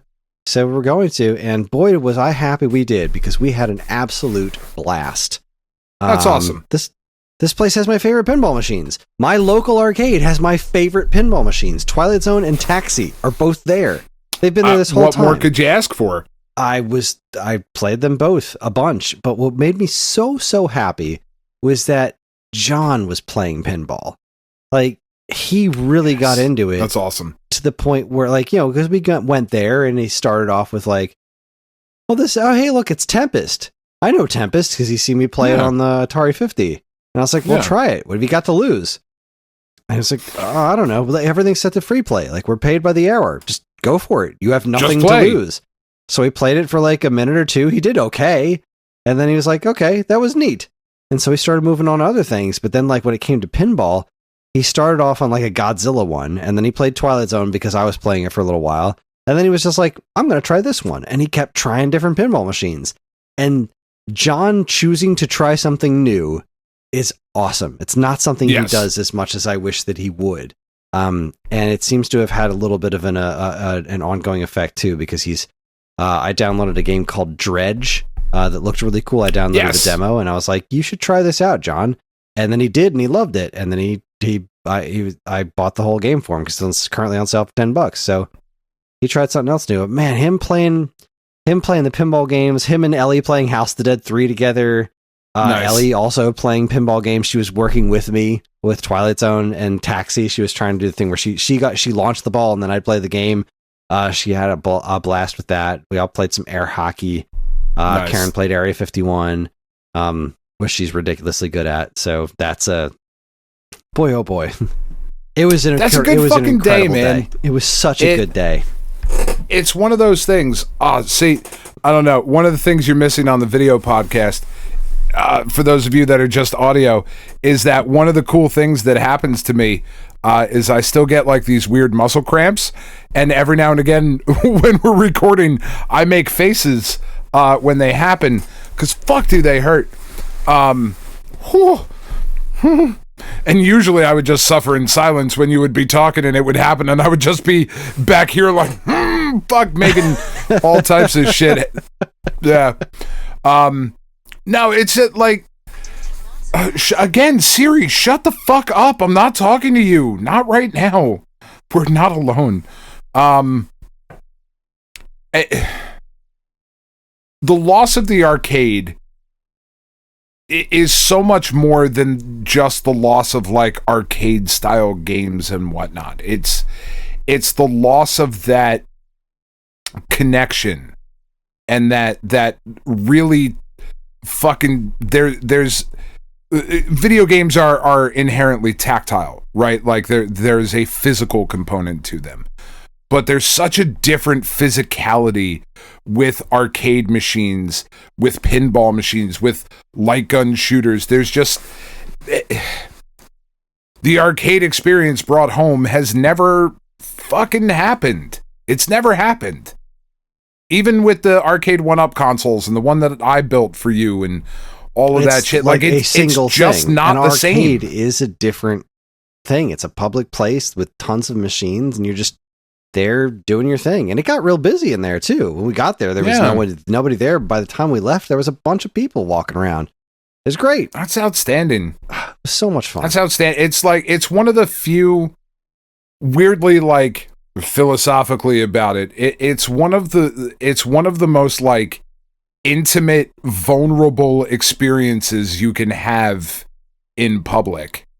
And not intimate in like a sexy way, obviously. Like intimate in the true sense of the word, and it's a very vulnerable place. And there was a lot of boundary. There was a lot of borders beyond borders happening in fucking arcades, man. Like it was a very, very special place, and it still can be a very, very special place. And I don't lament them. Like I said, for the lack of just the games, there was so much more that went into it. And it's awesome to see that some of these places still exist. I know, like, there's one at the Berlin Farmers Mart in New Jersey, and I'll go in there every now and again, and the kids and I will play pinball, you know, because they have that same Godzilla machine. Or there's the Round One place over at the Deptford Mall, which is mostly like Japanese rhythm games imported, but even that shit is fucking awesome. I mean, you want to talk about a vulnerable, intimate sharing experience. You are up there looking like a fucking maniac when you're dancing around and doing all the different shit you got to do in those games, but you're the coolest fucking person in the room when you're doing it right. Like it's just such a wild experience. That's awesome. Yeah. It was great. Funny enough, we played Cruisin'. We played Cruisin' World. Ellie and I played Cruisin' World. And every single time we went through the checkpoint, it was the sound effect we use here on the podcast for the checkpoint. For when they say checkpoint, is the same sound. I was like, it's the podcast. It's so fun. You know, they have a Killer Instinct 1 and 2 machine there. Nice. I played a tiny bit of Mortal Kombat 2. I played Donkey Kong. I played Donkey Kong Jr. Played Tempest. What else did I play? Their Space Invaders machine wasn't really working very well. Sean was like, you could play Zaxxon, like a joke. And I was like, nah, Zaxxon is actually pretty good. Zaxxon's fucking incredible. I'm not very good at it. No. What else did we? It was really just a lot of pinball. John really liked Medieval Madness, I think is what it's called. I'm pretty sure that's what it's called. Karen loves Theater of Magic. That's always been one of hers. He really liked Medieval Madness. He liked the Lord of the Rings one, was really cool. Mm-hmm. Do they have Tales from the Crypt? No. That is by far my favorite pinball game. I fucking adore that game so much. I love it. I want it. How much is it? I'm going to see if I can't buy myself one, Chris. The arcade and pinball was outstanding. And then I made some really good pizza. That was really, really good. Let's see. I got a really cool email so on Saturday I got an email from Kazdan Azan. I apologize for reading this name wrong. There's no way I pronounced that right, but he said, I recently saw a YouTube video that you posted regarding your Atari VCS 800 unit. I noticed you had a particular preference when buying certain games on your VCS, and that many of the games that we publish at KRAZ Productions were not under your purchase library.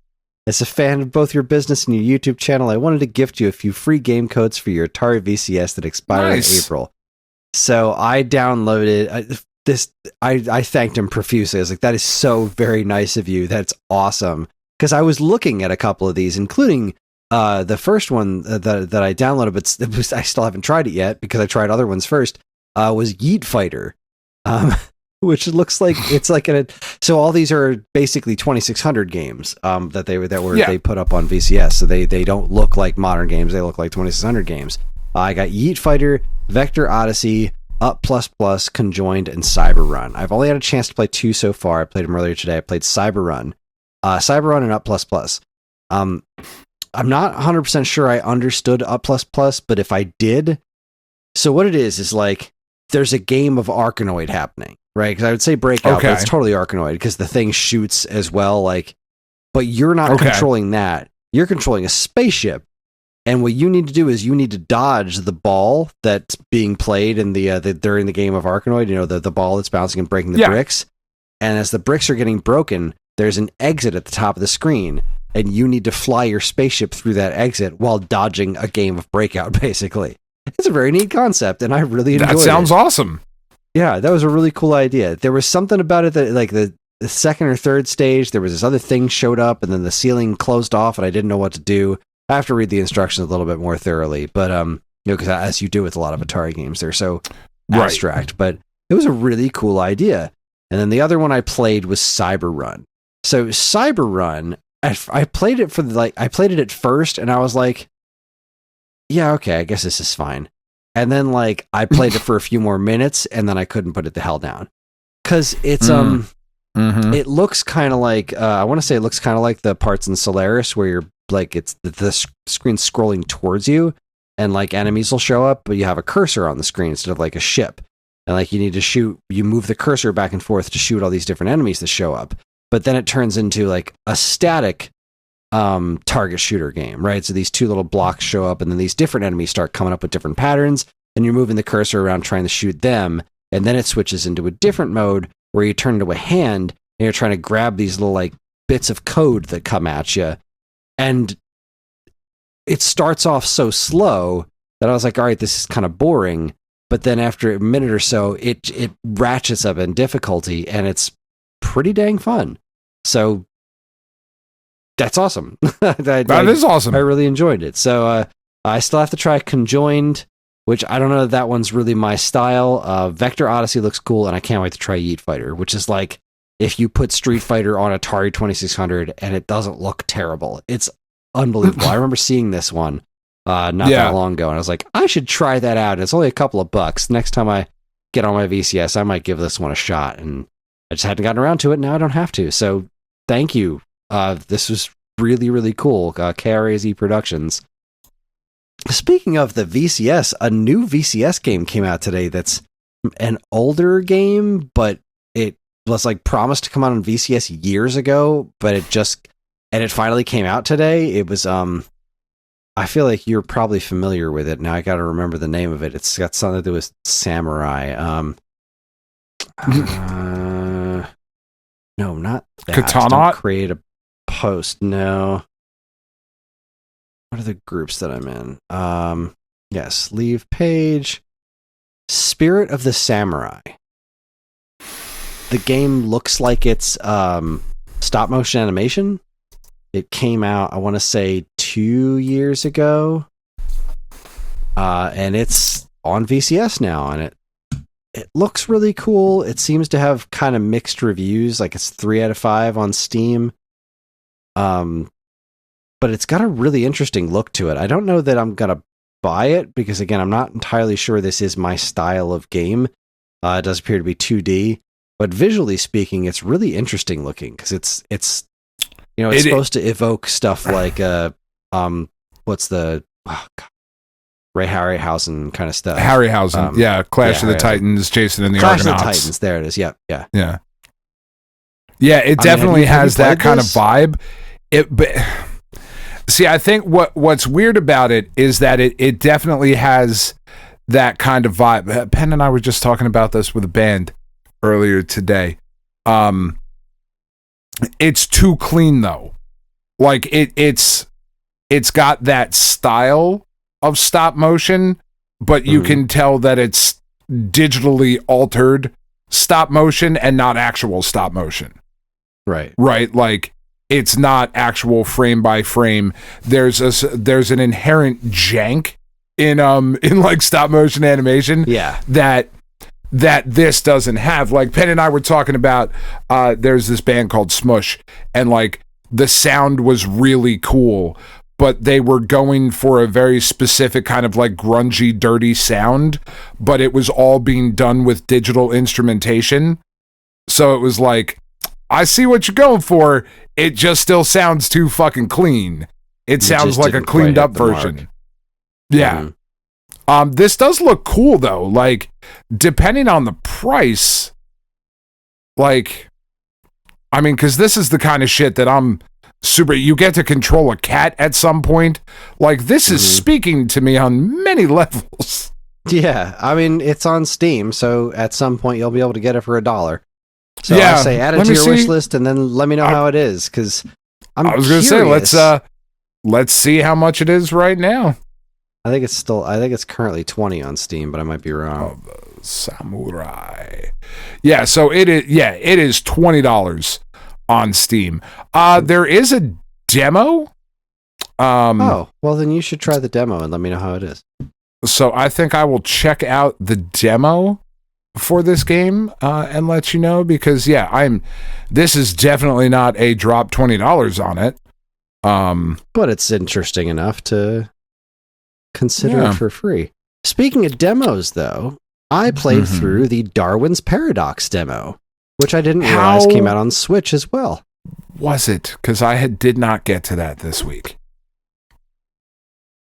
I love the look. I love the character. I love that there's a whole chunk of this that is just Metal Gear to the T, including like a friggin' Metal Gear Metal Gear Rex is in it. It's got a great sense of humor. It controls really well. My only gripe is that it's very, very difficult. There is zero leeway. You get spotted, you are dead. And there's a lot of like, it feels like the game kind of encourages you to move quickly, but things will just kind of show up off screen immediately and kill you. So like you've got to kind of inch around more than I felt natural doing. But I'm interested. The demo was very enjoyable. It's got a great personality. So I think that's close to being enough for me. I very much enjoyed it. I thought it was really cool. Try the demo. I recommend it. Especially you're such a Metal Gear fan, you have to try this demo. I planned on it. This week everybody's been sick but me. Right. So I just didn't get to it. Make it happen this weekend if you can. It's not a very long demo. It's so Metal Gear and like right down to the sound effects and everything. It's hysterical. That's awesome. It's a new Konami game, so you like to see it, I guess. Konami trying to make a comeback to be a big boy. That makes me happy. I do have good news, Chris. Cool. I found a Tales from the Crypt pinball machine for sale. With shipping. Let me see. With shipping, it will be $6,098. Plus tax. So the delivery fee is $600. So I mean, at that point, I might just get two and send you one. Right. It's so cheap. So cheap, especially the shipping. Yeah. I wonder how much more they would charge. Like, can you come pick it up in the van? Like, I'll just have them both shipped here. Okay. Yeah. It'll be like it's both of ours. We'll just keep it at my house. Yeah. The only other thing I got to talk about, and this was a big portion of my week, was Virtual Boy.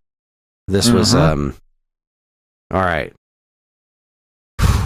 So this was it. Nintendo Switch Online Virtual Boy. This happened this week. I got the stuff in the mail, and I had to get right on top of it because I needed to make a video as quickly as possible because I wanted to be one of the first videos out there. Because that's what Stone Age Gamer bought this stuff for me for. Right. I get to keep the cardboard one, but the full-on Virtual Boy we're giving away. So you can go to stoneagegamer.com/enter to win, and it's free. You can enter to win the one that I used for making the video, which is it is neat. It is the one that insane. You ripped the plastic off of. Yes, I tore it off my teeth. Denying people the joy. Look, buddy. This is my right. This is my right. So the videos performed pretty well, I must say. Let's see. It's currently sitting at 30,000 views on Facebook Reels and like I don't know, something on YouTube. Let's see, where are we at on YouTube? YouTube Shorts, it is at another 2,104, which is pretty solid for us. My YouTube Shorts usually do around 1,000 to 1,500, and so breaking 2,000 is pretty good. Although the one I did about Super Metroid last week is doing way better. That one's sitting at 23,000 on YouTube, and where did we hit on Facebook? Because this was doing it's 100. Well, broke 100,000. So yay on That's that. Not bad. Yeah, not bad at all. But yeah, so I got the thing, and I got to work right away on building it and then comparing it to an original Virtual Boy. So they really did make you have to play it with the accessories. There is no good way to play it without the accessories. The closest you can get is they're these tiny screens that'll show up, like 2 screens that'll show up on the screen only in handheld mode. It is blocked. You put it into the dock, it says no. You try to zoom in, it says no. Like everything they can do, you have to play this with the peripherals in order to even be able to see what you're doing. Which really sucks because there's no reason for it. There's no reason these games can't be played in 2D. There's been a bunch of people in comments trying to tell me, like, no, this is the original intent of the artists, blah, blah, blah. It doesn't matter. You have the option to play them in their original format, but if you don't have the ability to properly see these things in 3D, or you can't afford the cardboard accessory, or you don't want to either hold the thing up to your face like this for 30, 40 minutes at a time to play a game, or hunch over to stick your face into a Virtual Boy. The problem with the Virtual Boy wasn't the games, it was the Virtual Boy. Yeah. And they've recreated the Virtual Boy experience, including how much it sucks to play a Virtual Boy. I don't understand why they did this. I understand that it's a neat thing. No, go ahead. Can you disconnect the Joy-Cons? This is maybe a weird question. Can you disconnect the Joy-Cons and play it? Or do they have to stay? No. So when it's in the plastic one, you have to disconnect the Joy-Cons because it won't fit in there with the Joy-Cons on it. The cardboard one, I did not watch your entire video. Okay. Yeah. So the cardboard one is just like Labo. You have to hold it up. What I wound up doing the other night was I laid down on my couch, I balanced it on my face, and then I held the Joy-Con separately and played it that way, which was not very comfortable, but it was more comfortable than holding it up to my face the whole damn time. And there's no strap on that? Nope. That's fucking stupid. They Old School has made one where the next time we order from one of our distributors that we get Old School products from, we're going to get a couple of those and I'm going to try it out. It's just, even when you're in there, it's not. So on one hand, you have save states, you have rewind. That's great. But the actual picture quality on Switch 2 is not as good as playing on original Virtual Boy. You can see the pixels. I mean, it is and it isn't, because like the Virtual Boy was designed very specifically to be able to be seen this specific way, whereas this is, you're looking at a Switch screen way closer than it was designed to be looked at. So it does not look bad by any stretch of the imagination for Virtual Boy. It all looks bad. It's red and black and you can barely see the corners. Like, that's just the way the Virtual Boy is. But the pixels are way more pronounced, and like you can see the space between the pixels because you're staring at the screen so close. Whereas in the original one, it's pretty seamless. Also, and it's my understanding that this isn't the case with that might not be the case with the Switch OLED, but with a regular Switch and a Switch 2, there is a little bit of motion blur when you're moving around in it. Again, it's nothing game breaking or anything like that, but it is, as somebody who has played a lot of Virtual Boy, it's very noticeable, especially when I played the two of them side by side. You know, because I set up one and I set up the other, and I just looked back and forth and played Wario Land. It was like, the red is a little bit deeper on the original Virtual Boy as opposed to the new one. It's a little bit brighter. I think playing it on the original hardware is still the way to do it, outside of the fact that you have save states and rewind, which is very cool on the Switch. And also, you know, a Switch 2 does a lot more than a Virtual Boy, and Virtual Boys are insanely expensive. All the games are insanely expensive, and being able to play them on your Switch 2 is certainly better than nothing. But I do not understand why they went this route instead of the route of making the controller and just letting people play these games on their TV. I will never understand why that's not the route that they went. Other than maybe they have a ton of these Labo VR goggles sitting around somewhere and they're trying to burn through them. I don't know. But not being able to play these on TV be some shit? Is so senseless. Yeah, that would be hilarious. If they so overestimated Labo that they were like, fuck, we got to do a Virtual Boy thing now. We go look at the fucking warehouse. Look at how many of these we have. What else can we do with these lenses? There's got to be something. Bucket, Virtual Boy. I hope that's actually what happened. That's the kind of stupid I can get behind. If they came out and they were like, look, this is why we did it, I would buy the fucking cardboard one. I respect the honesty. I respect the honesty. Of the two, I think the cardboard one works better. I was able to see it better because I guess you just have a little bit more control over what you're holding. But I just want to play it on my TV. I just want to sit and play these games on my TV. And I know I can do that through nefarious means right now. I have that ability, but I want to do it on my Switch too. I want to do it upstairs in the living room with my wireless controller and just play these games in a way that lets me actually see them. Because for me, always with Virtual Boy, I've never been able to see the whole playfield at a time.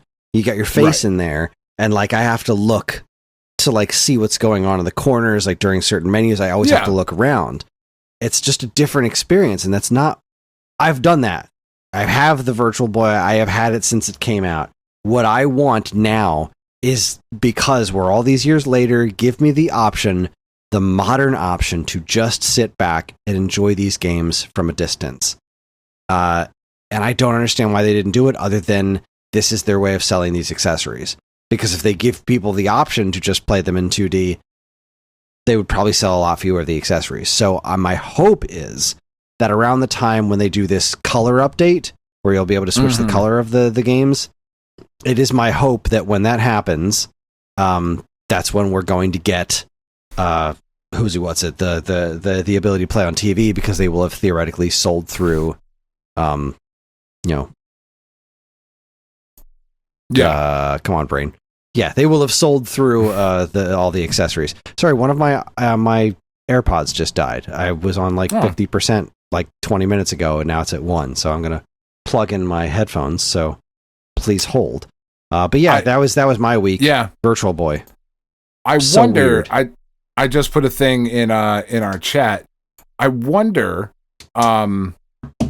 what it would be like with one of these upgraded VR kits that Amazon sells. So there's like the Nintendo Labo 3D experience, whatever the fuck, and now there's this Virtual Boy thing.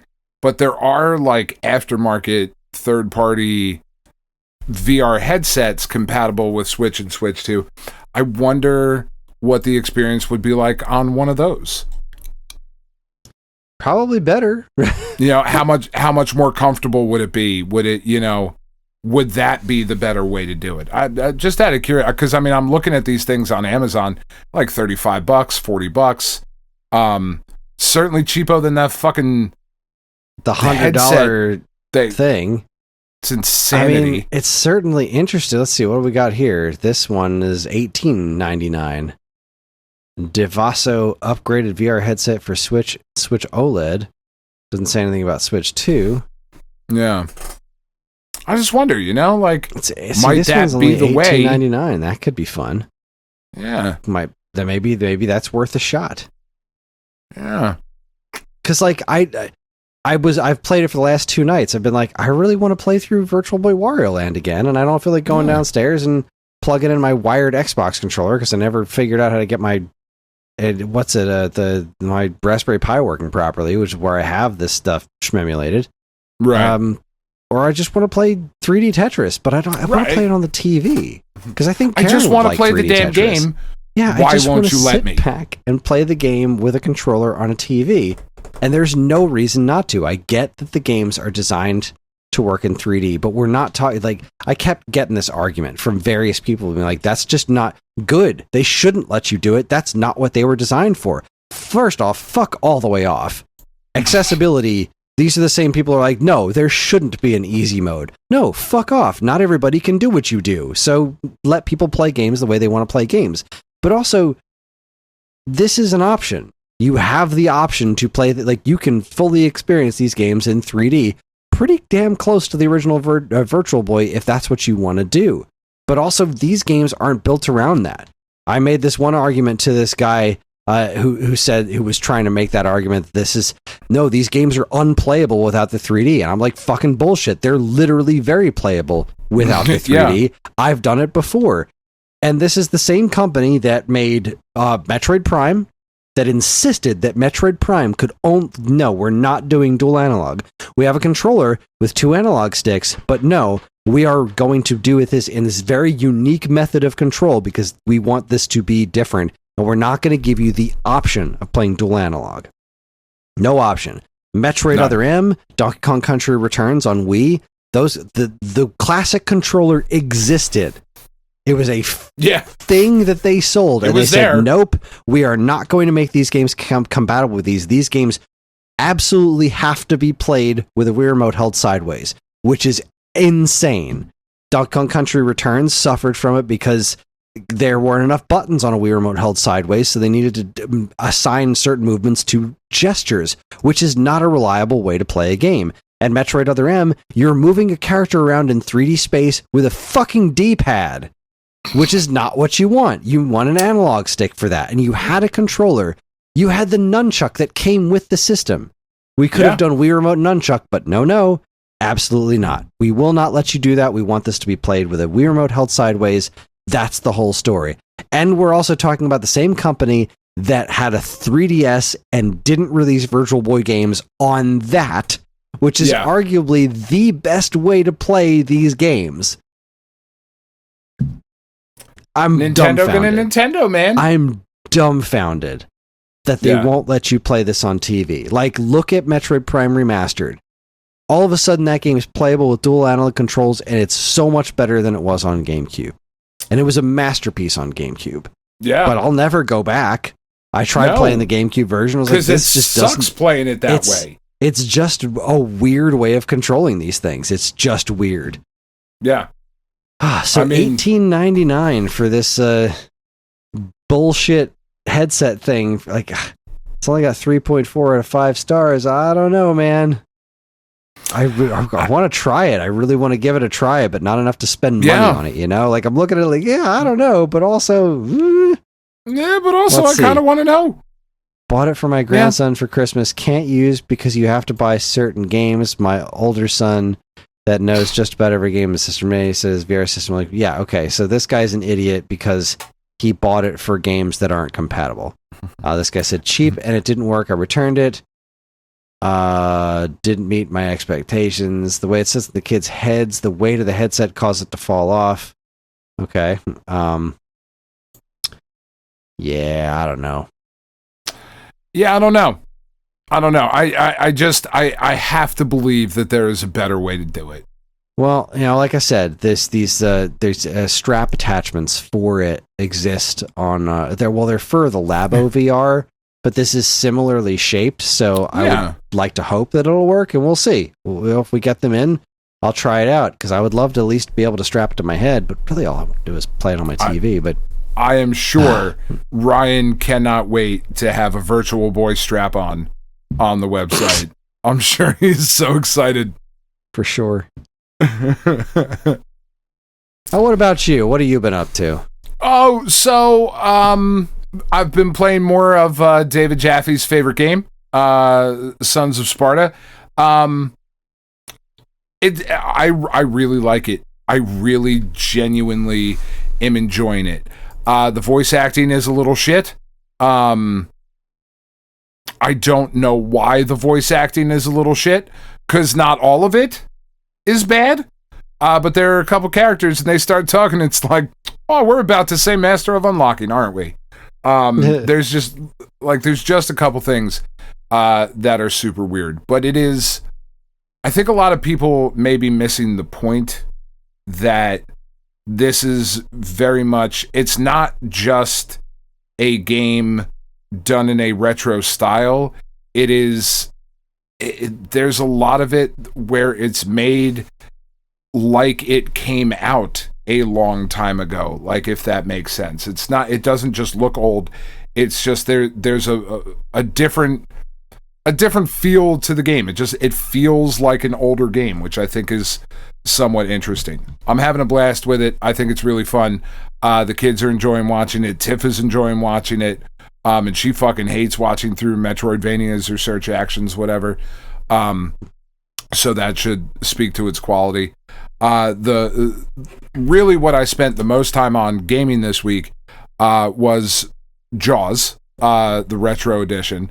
You might have undersold it a little bit, Chris. Because it's just such a brilliant update of the game, and really what I think is so fascinating about it is that they really didn't add all that much, right? Like, big picture. Right, they didn't add a lot so much as they took what was there and fleshed it out and made it like they used what was there more than the original game did. They made better use of what was there. Yeah. And it's just super fucking fun. I have long been a proponent of the original Jaws being a pretty decent game. Not a great game, but a pretty good game. And this, man, after playing through this, I didn't finish it, not because it's a very long game or anything. They certainly didn't add a ton to it. Where like now the 30-hour experience of the Jaws Retro Edition, like this is still a relatively short game that you could get through in like a relatively long sitting. But it really does make me want to see other older games. I think we talked about it a little bit last week, like have their potential realized, right? Like a lot of them would end up being LGN games. That would probably be the ones that you would want on here. But like, I think stop there's remaking good games and start remaking bad games. Yeah, like I think there's a good Dr. Jekyll and Mr. Hyde in that game somewhere. I think there is a decent game in there. It's just really cool. It looks really good. Obviously, it plays great on the Steam Deck. Yeah, I'm just having a blast with it. It's awesome. But so Monday was President's Day, and the only day that someone was not sick in the house was Monday. Roddy has been sick all week. Penn is feeling like shit. Tiff is feeling like shit. Like everybody feels sick. I feel fine. Because like other than cancer, I really don't get sick. So Monday. Well, when you do, you make it count. I did. But I feel like I'm good for a bit. Like now I can coast. On old shit. So the only day that anybody felt good was Monday.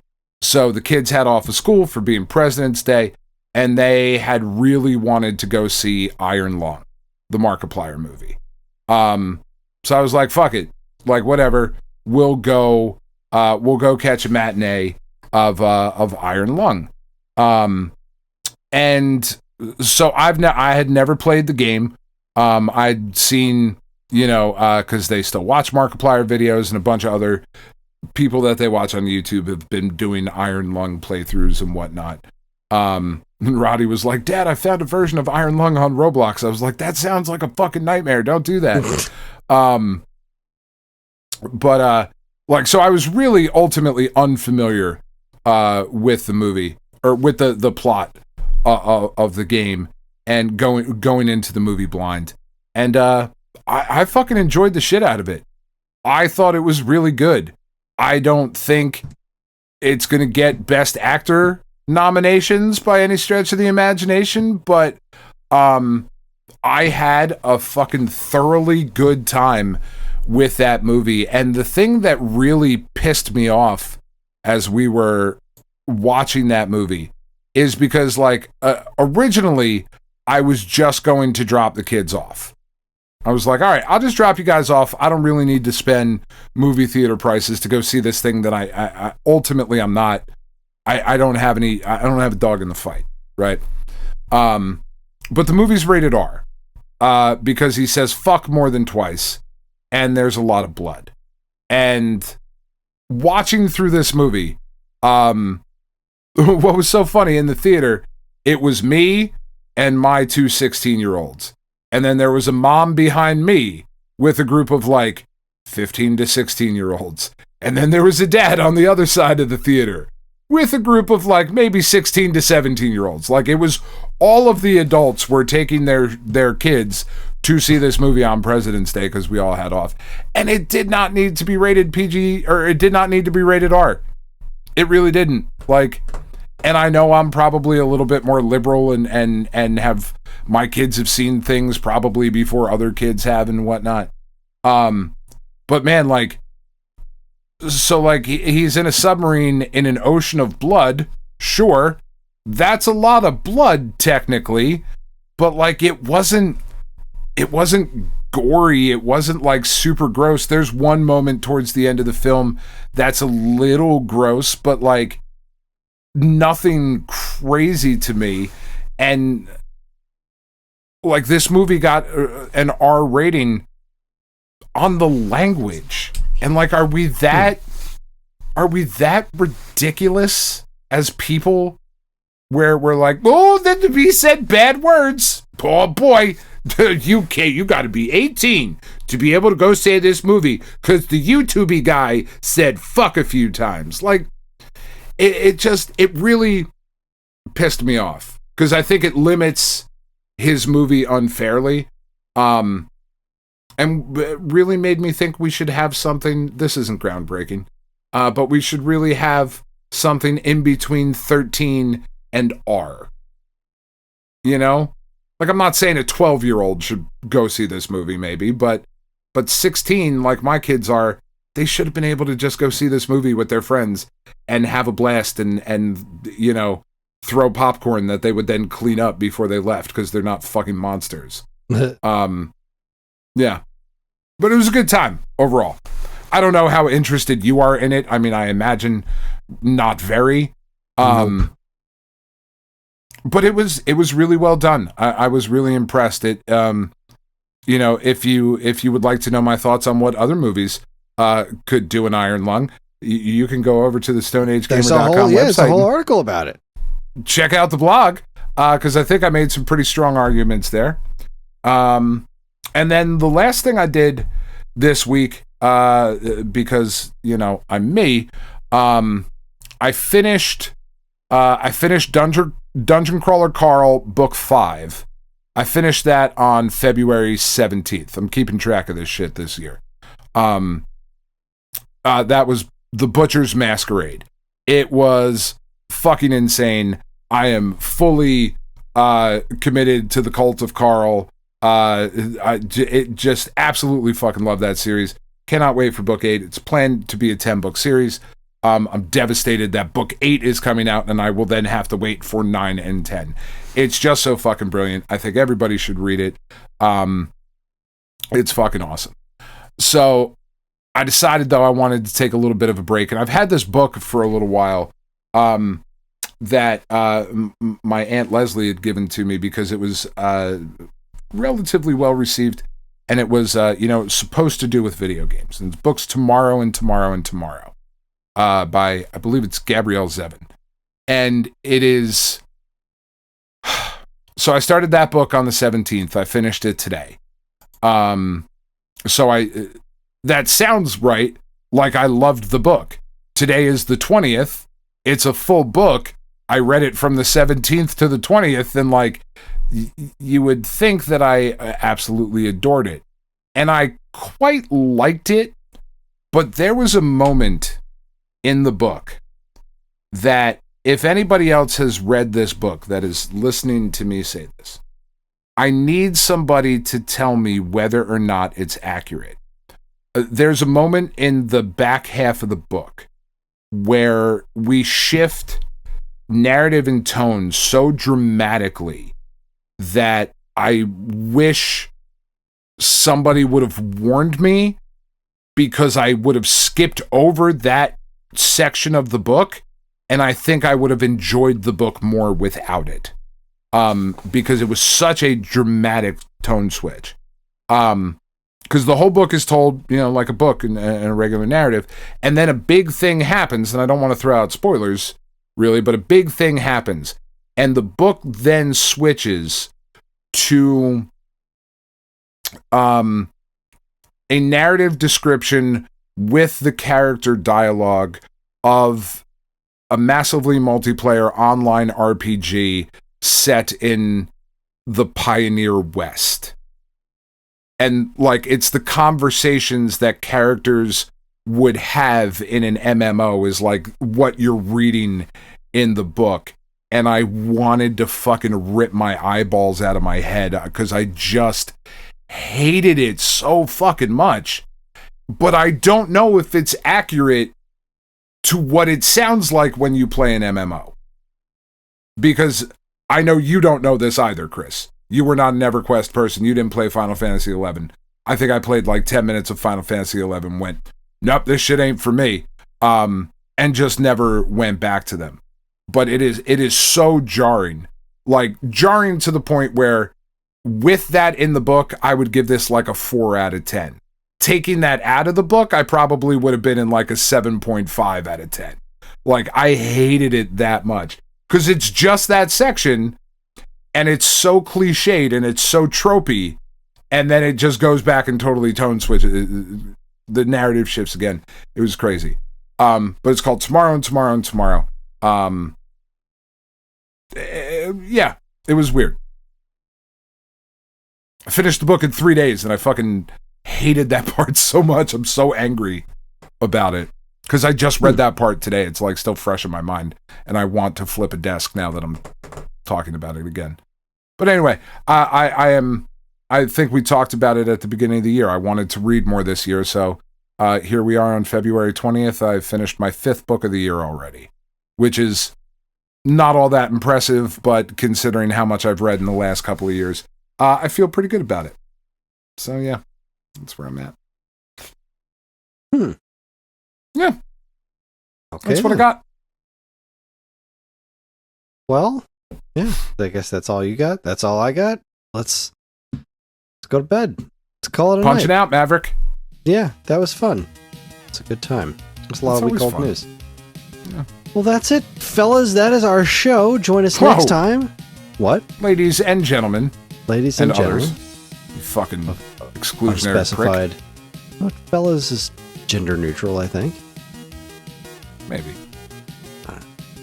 Anyway, join us next time for the SAG Cartoon Express. You gatekeeping asshole. We will be watching Mega Man Season 2, Episode 9, Campus Commandos. Mm-hmm. I have a good feeling about this one. The Mega Man cartoon was pretty solid fun. Though it wasn't always necessarily the best thing in the world, it was always good enough. Anywho's, we're on most social media platforms, and if you want to get in touch with us, we aren't very difficult to find. All it takes is a quick look at our show notes, and you'll see links to our social media accounts, as well as all manner of other fun stuff, like a link to our namesake, StoneAgeGamer.com, and more useful links than you can shake a joystick at. If you'd like to get early access to this show's episodes, as well as a bevy of other shows on the Geekade Podcast Network, check out our Patreon, also linked to in the show notes. It helps keep this show running week after week, and all our patrons are loved and appreciated. This show's theme song, Squared Roots, was written by Banjo Guy Ali. You can learn all about his wonderful music and more by following a link to his YouTube channel, also in the show notes. And finally, as always, we'd like to thank our intrepid editor Evan, for making the show listenable for all you folks. We'd like to thank all you folks for listening in the first place. That's it. On behalf of Dan and myself, keep playing games.